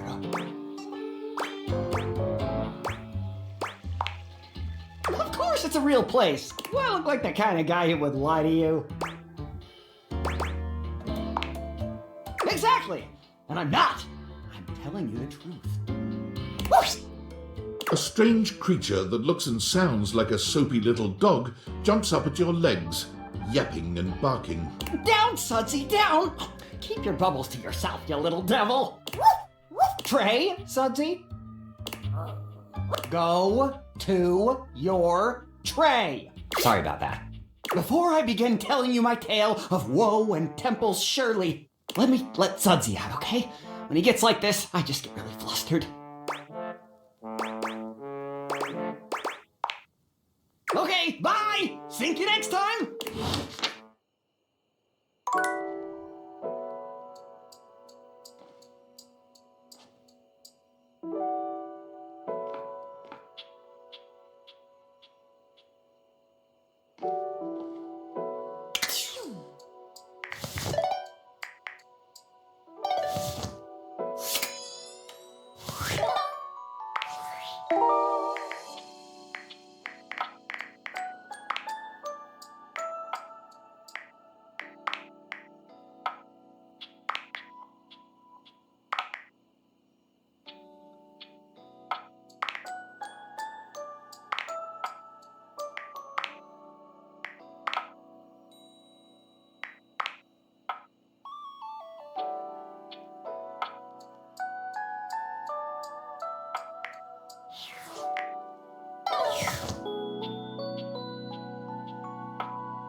A handsome stranger with a model-esque beauty stands just a few feet away from you, posing with a hand in his hair, as though he were in the middle of shooting a perfume ad. The moment he lays eyes on you, he lights up, drinking you in with a warm smile and warmer gaze.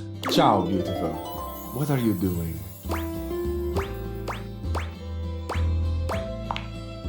Ah, but of course, I am admirable, in so many ways. Tell me specifically, per favore, and then I might do the same for you.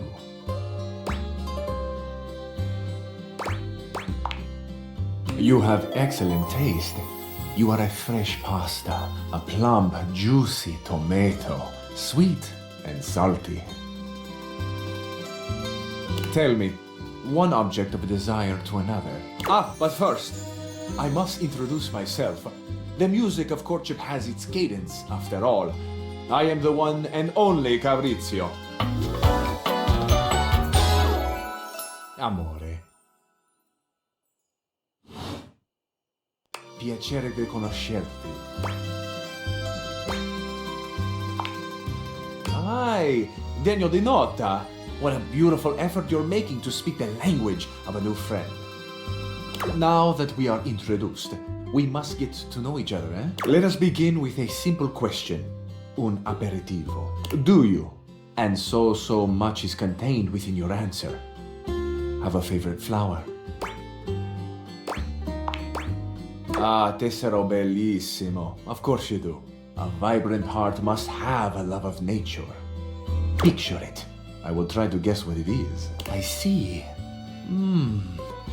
Amore, what a rich and colorful mind you have. It is a pleasure to me to be inside your eyes, seeing all your nooks and your crannies.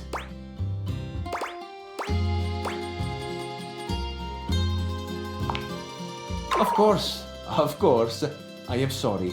Sometimes I am, how do you say, overzealous. There is time for crannies later. And nooks. I see red. No, not red. Oh, amore, how specific you are. I do see red. And also I see orange, the color of sunset.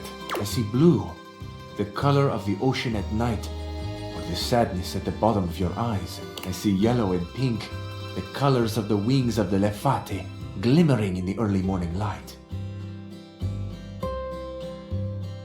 Amore, so powerful is your mind, sending this vision to me. I can even smell this flower. It's a little spicy. It's earthy and yet light. Smell is such a powerful sense, amore. It is the sense that goes most directly to our memories and our hearts.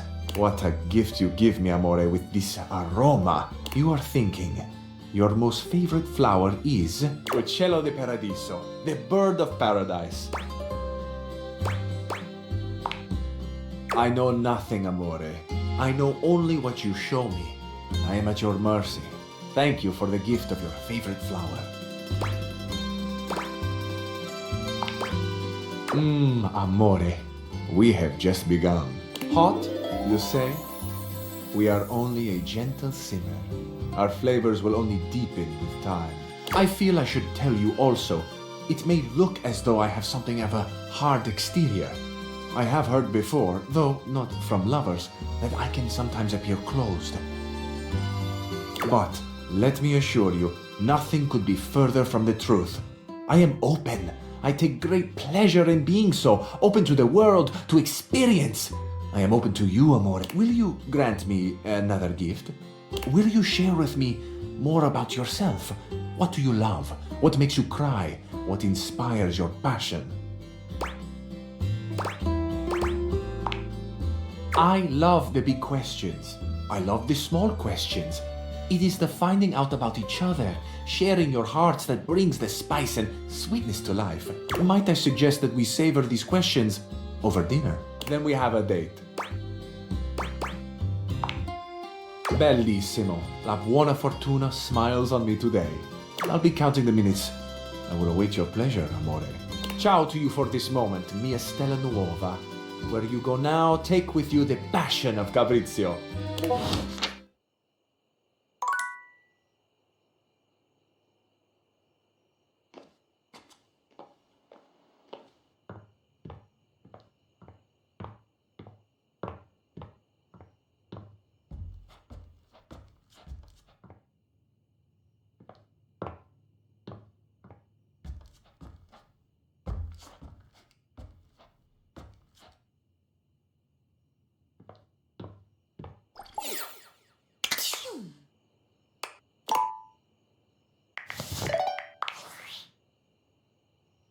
Are you there?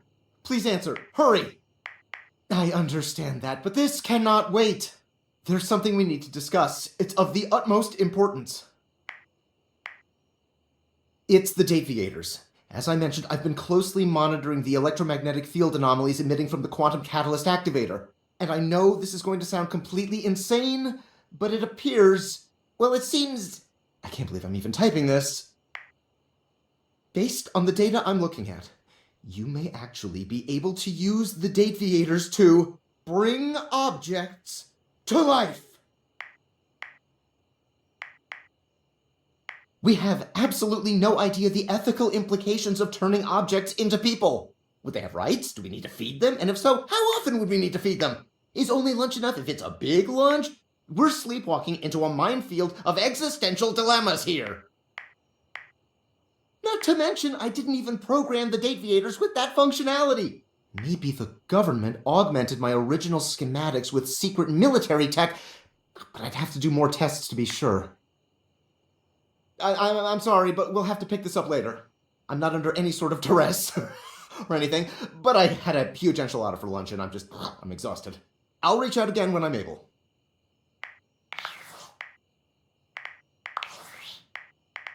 Well, TV Nights! Guess who? If you guessed David Most, 3-time runner-up for Business Magazine's CEO of the Year, you'd be right. Team, I just wanted to do a soft follow-up on my recent email regarding my lost sunglasses. I'm happy to report my office has already received hundreds of tips regarding the item's whereabouts and are quickly combing through them as we speak. However, I really must reiterate that the tip line is for verifiable leads only. I saw them in Turkmenistan, or did you chuck up your butt? While obviously very humorous, detracts from our serious efforts to expediently locate the missing item. In that spirit of camaraderie, anyone who sends a false lead will be downsized on sight. Thank you for your ongoing support in this matter.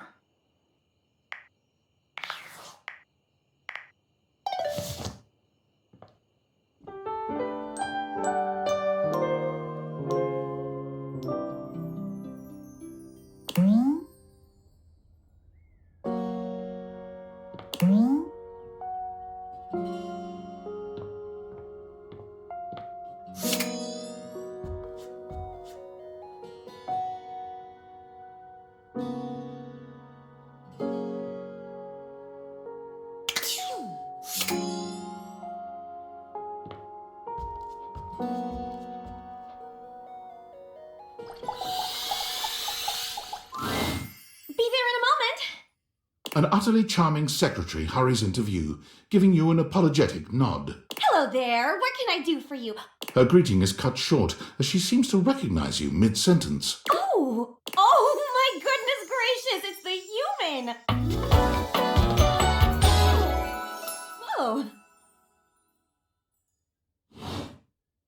Well, I wasn't expecting you today. Oh, golly, I must look an absolute mess. You must be here for Mayor Celia. Oh, you don't know. I completely understand. You must be such a busy bee running around and taking care of all of us here in the house. I would have time to remember every little detail. Mayor Celia runs things around here, keeps an eye on all the citizens, makes sure the wheels are greased so nothing squeaks. You know, that sort of thing. I help her out when I can. But if we're being honest, she does most of the heavy lifting around here. Keeps a roof over everyone's heads. Literally. She's the ceiling. I could pencil you in for an appointment, if you'd like.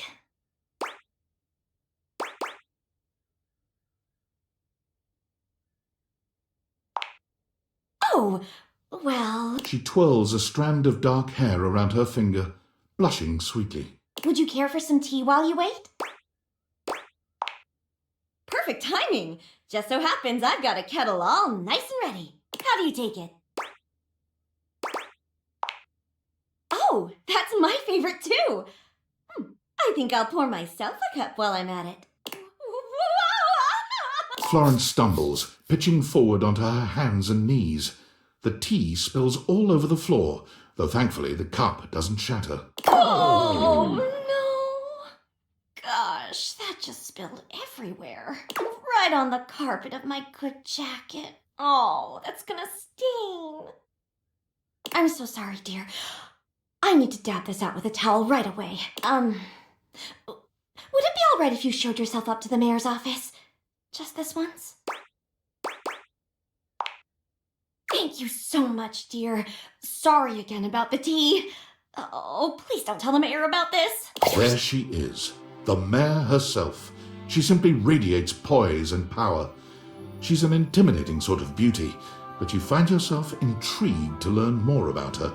So, in summary? I just think if I could get a little more foot traffic around my bar, I'd get more business. Oh, Beverly, I understand your concerns. But what do you expect us to do, dear? We already put up posters and held fundraisers. We can't just move the fridge, stove, toilet, and everyone else out of the way to clear foot traffic every night. We can try that. Bev.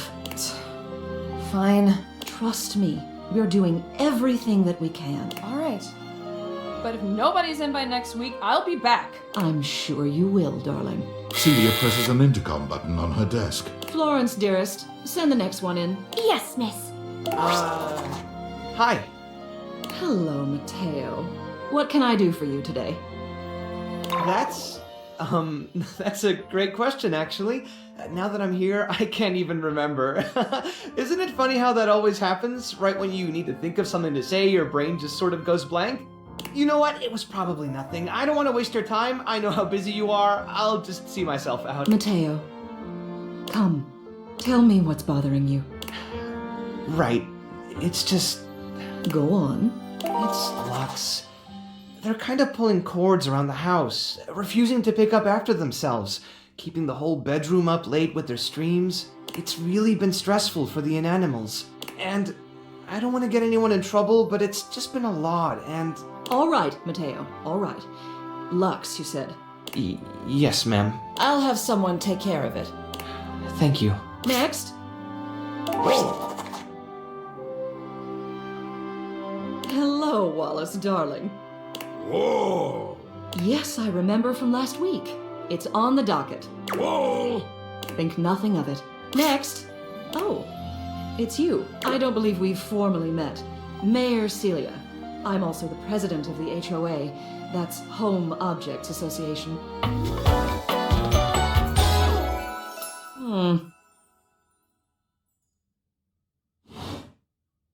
Here's my... What can I do for you today?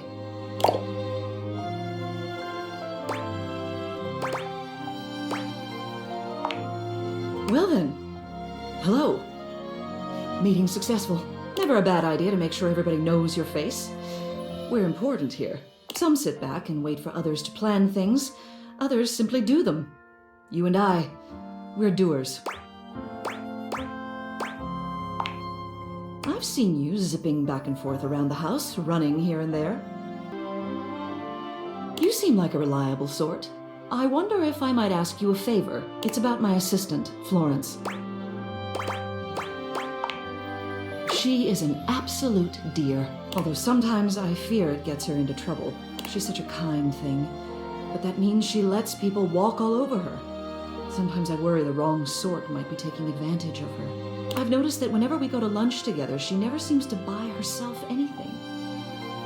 What's more, she's been pinching every penny you've dropped on her like a miser. I suspect she might be having financial issues. The office pays her well, of course. She's an invaluable assistant. I think it's possible someone might be fleecing her. I'd like to formally ask for your help. I may be her boss, but Florence would never give me a straight answer if she thought it might upset me. However, she's quite friendly with strangers. And technically speaking, as the owner of the house, you outrank me. Maybe you could get something out of her. What do you say? Would you do me a favor and look into this matter? Quietly? Thank you. I'll be waiting. Hopefully it's nothing. What else do you need?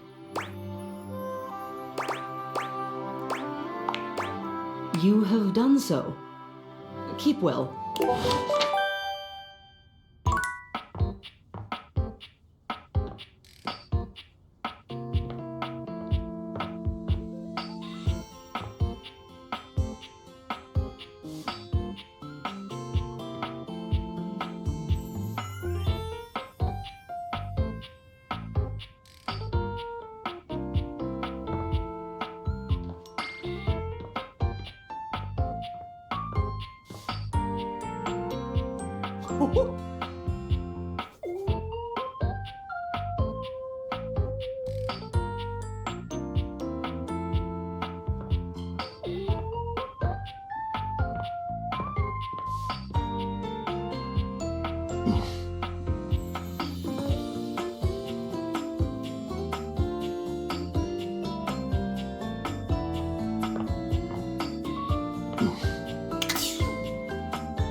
Davy!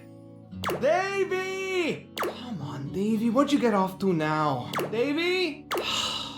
I hope he's alright. Oh, hey! I'm sorry, I didn't even see you. I hope you haven't been here too long. I'm Mateo. Mateo Manta. Oh, Blanket.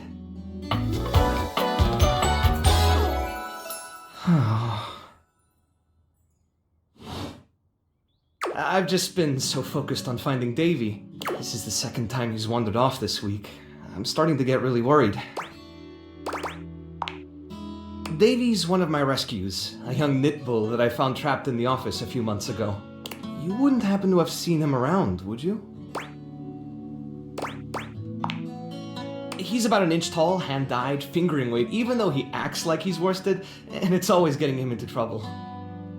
I just keep thinking about him all tangled up somewhere again, trapped and alone. He was in pretty rough shape when I found him the first time. No telling how long he'd been there. He was so frayed I wasn't sure if I'd be able to put him back together. It's hard to say. He might have just gotten lost or left behind. But there are certainly things out there who think it's funny to pull on a tasselhound string, you know? And they do go missing all the time. Unfortunately, it's pretty easy to get away with it. Whatever happened, he hung in there. After a few weeks, he bounced right back and was running around with the rest of the tasselhounds. Yeah, it's become a pretty regular thing with him.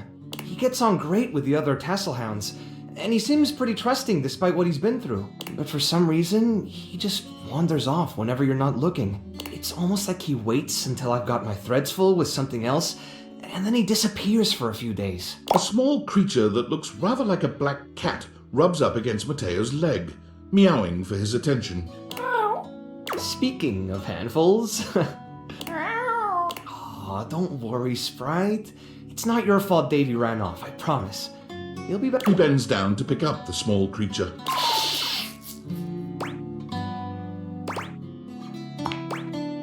This is Sprite, one of the first animals I ever rescued. Yeah, sweet girl. Been together a long time now, huh? Long enough for you to know better than to go messing with Curtain Rod. Oh, really? I guess the bottom of those curtains just tore themselves up then, huh?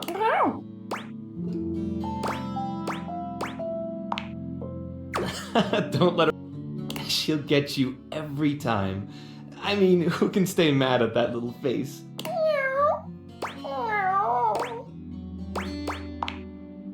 You're in good company.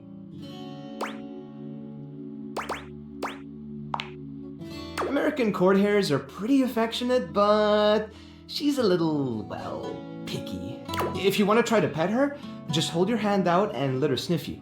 If she headbutts you, then you're safe. If she just stares at you, though...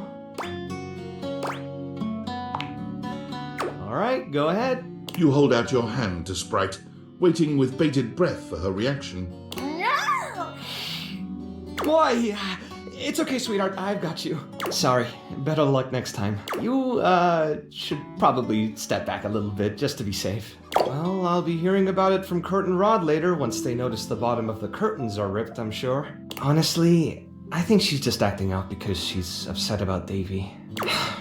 I was really hoping I'd be able to find him before it got too late. There's still a few more places I haven't checked, but I need to get back to the rescue. Things can really start to, unravel if I stay away for too long.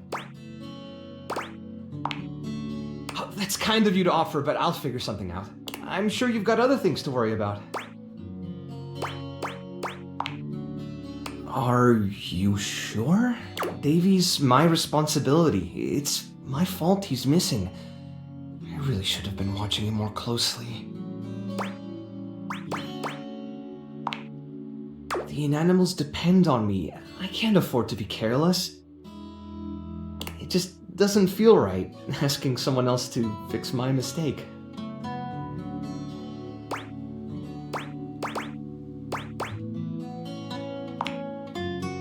Guilty. I guess I'm just used to being the one helping, not the other way around.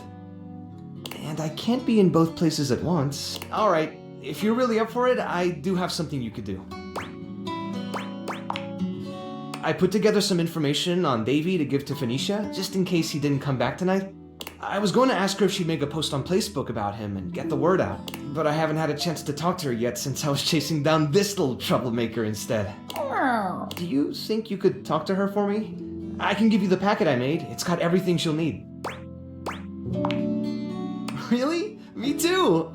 Obviously. Betty keeps joking that I'm going to run out of space for them all.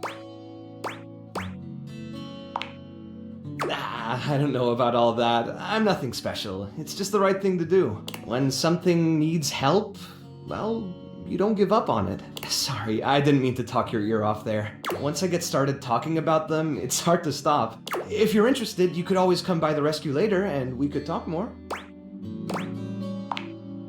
Great. Anyway, thanks for offering to help.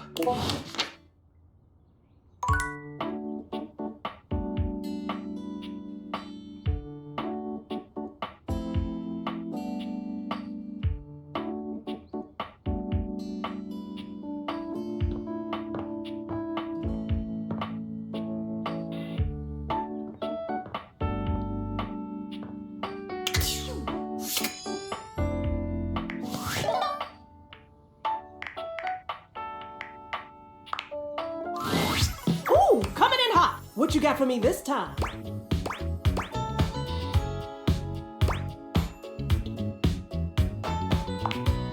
Affectionately? Yes, and then some, honey. Now come on! I'm dying to know the sitch. You've got those urgency eyes. So, what's the deal?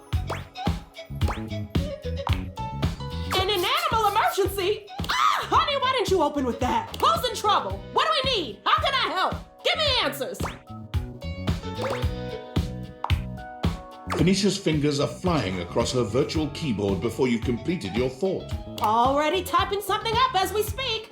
Did Mateo give you any helpful info I can put in here? Anything eye-grabbing? We need some cute buzzwords to get things' attention. Perfect. Leave it to me, honey. Missing inanimals are no joke. We'll get this baby home. Ooh, I'm gonna do a live to generate some engagement for the post. I'll let you know how it goes. Check in with Mateo to let him know. I don't think he checks socials very often.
Is this stranger your junk drawer, or the physical embodiment of clutter? He's absolutely covered in odds and ends. Receipts, CDs, rubber bands. Even his messy black hair sports a light bulb, a pencil, and a pen. When he catches you looking at him, he startles, leaping back with an undignified yelp.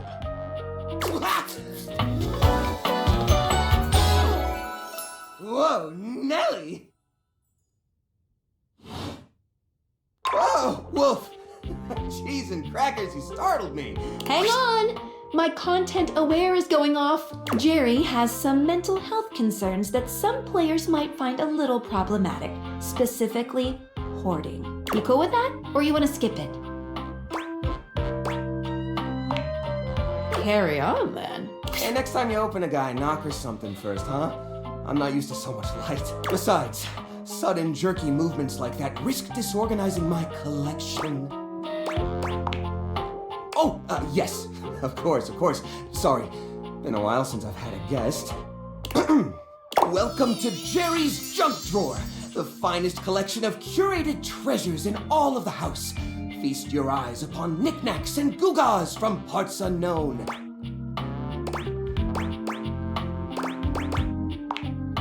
Oh, that's just Silky. He's my assistant. Or at least he's supposed to be. That's his job on paper anyways, but he spends most of his time chewing holes in our sock department. That's fine though. If I'm being honest, I prefer doing most of the organization myself. So, what do you think? Why, it's a collection of lost things, each one forgotten by the world, each one a story. This button, for instance. Perhaps it was left behind as a clue from one lover to another, a modern-day Cinderella slipper. Take me with you, it says, and know that once you find the collar that matches this tragic button, you have found your love again. And this mysterious strip of papyrus, perhaps a missive from an ancient land, perhaps a treasure map.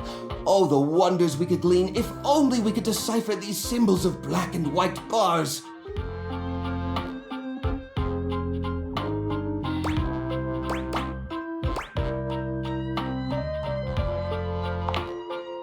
Don't worry, I did. Or I will, once I get around to it. What are you insinuating? I curate for a specific demographic that happens to enjoy the limited space. They don't mind. Do I get a lot of guests? Of course I do. Bugs count as guests, right? Oh, you mean the other objects. I get them in here all the time. Well, there's that Celia. She's a very well-to-do socialite, and she happens to be very interested in the collection. In fact, every time she comes by, she asks me, "When will this junk be gone already?" I assume she's worried about the collection moving venues before she gets to see it. She's probably just nervous about coming inside. Listen, you, Oh, what's the use? It's true. Nobody visits me but the moths. What am I doing wrong? I just don't get it. I love to entertain, so long as guests don't touch a single thing. What? You mean throw it away? How do you mean? ...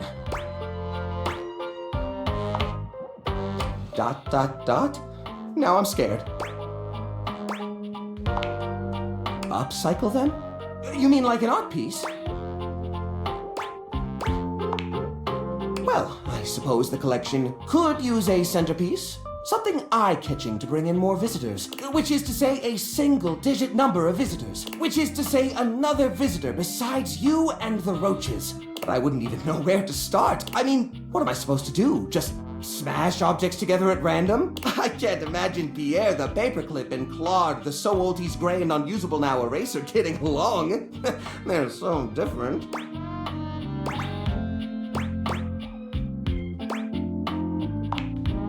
I guess that could work. To be honest, whenever I look at anything in the collection, it's like I see its entire past laid out in front of me. That's one of the reasons it's so hard to give things up, you know? Every object has a memory, and that memory is like a part of my body. They all have their own vibes and textures and feelings. Mixing them together is hard. They've all got such strong individual identities. I suppose an outside perspective could help. I'll gather some items that could make a suitable sculpture. He does so, then claps his hands together. Okay, sculpture. Phew. Here we go. First things first, we need some kind of foundation. I think I've got just the thing for this. It's a flat, circular piece of wood that fell off the fence out back. You always said you'd repair it someday, but I think both of us knew that was a lie. I've got a pile of other objects here. Your job will be to pick one of my objects we'll pair together. It's a long shot, but maybe we can scrungle something together. Let me tell you about Rudolph, the wooden square. When Rudolph first came to me, I had a habit of tapping on him. We would while away the hours together, tapping away to a rhythmic beat. Sometimes the best fun looks like boredom. Rudolph always tries its best, even when he's down on his luck. He might not always be the tool you need at the moment, but he's always there to support you. Very reliable. Now, which of these would pair well with Rudolph?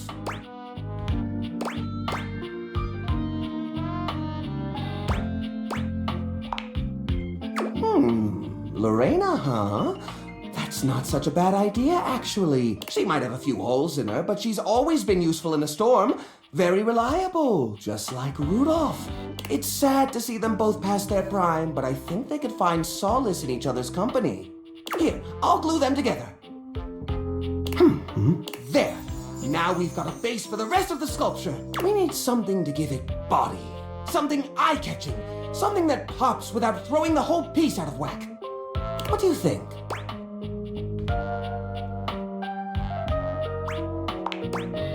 Ah, the old holiday lights. For the holiday we used to celebrate. You know the one. These guys were real champs before exactly one of their 50 bulbs burnt out, rendering the entire string useless. You gotta love series circuits. Even though they don't light up anymore, they still have an interesting shape. And the wire structure lets us sculpt them in interesting ways. We could even make some little columns between the top and the bottom to connect Rudolph and Lorena. Yeah, I think this is a great fit. We've got the sparkle. We've got the foundation. But it feels a little empty in the middle. It needs direction, a sense of purpose. There's a wooden foundation, a canopy above the lights. What could go in the middle?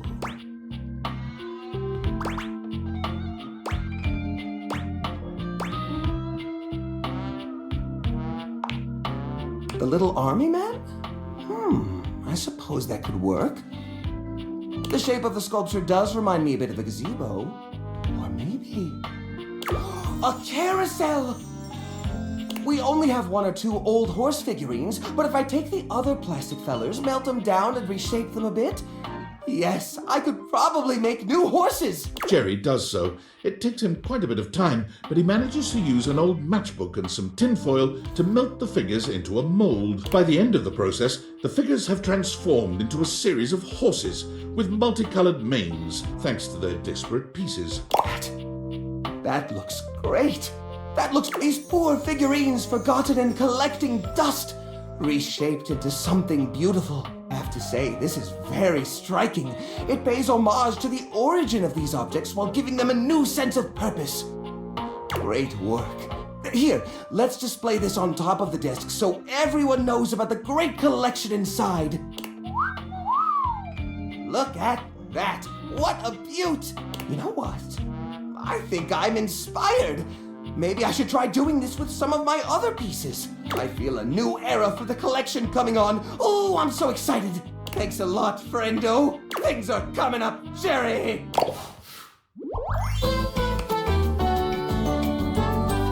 I can't remember the last time I was this happy.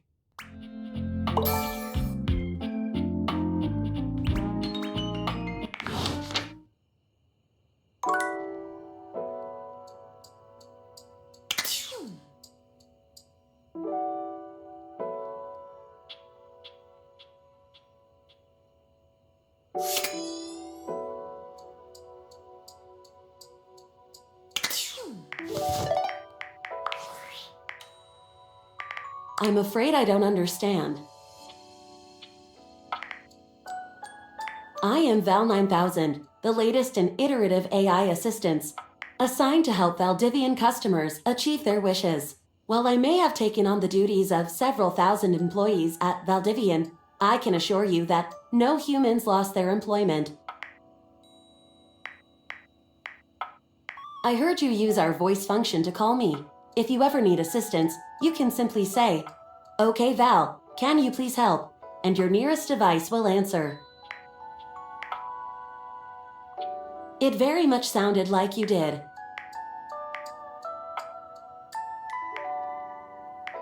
I can see where there would be some confusion then. If there is anything else I can get for you, please say in a clear voice, "Okay, Val, can you please help?" and I will assist right away. If there is anything else I can get for you, please say in a clear voice, "Okay, Val, can you please help?" and I will assist right away.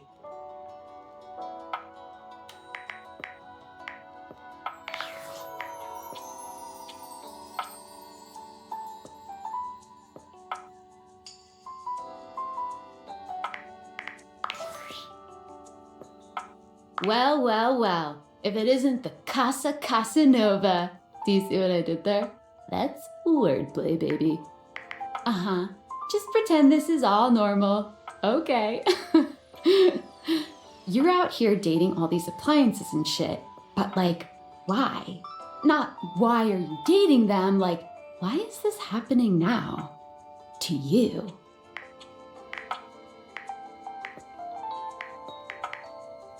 Pretty lucky then. So, like, where did the Dateviators come from? Like, what's the point of them? Who made them? And why? TinFoilHat? Okay, this is some conspiracy shit. Your life is half political thriller, half harem anime. So, like, did you find out what your purpose is or whatever? Are you a top secret operative in the furniture dating war? Are you collecting data on people in love with their shower?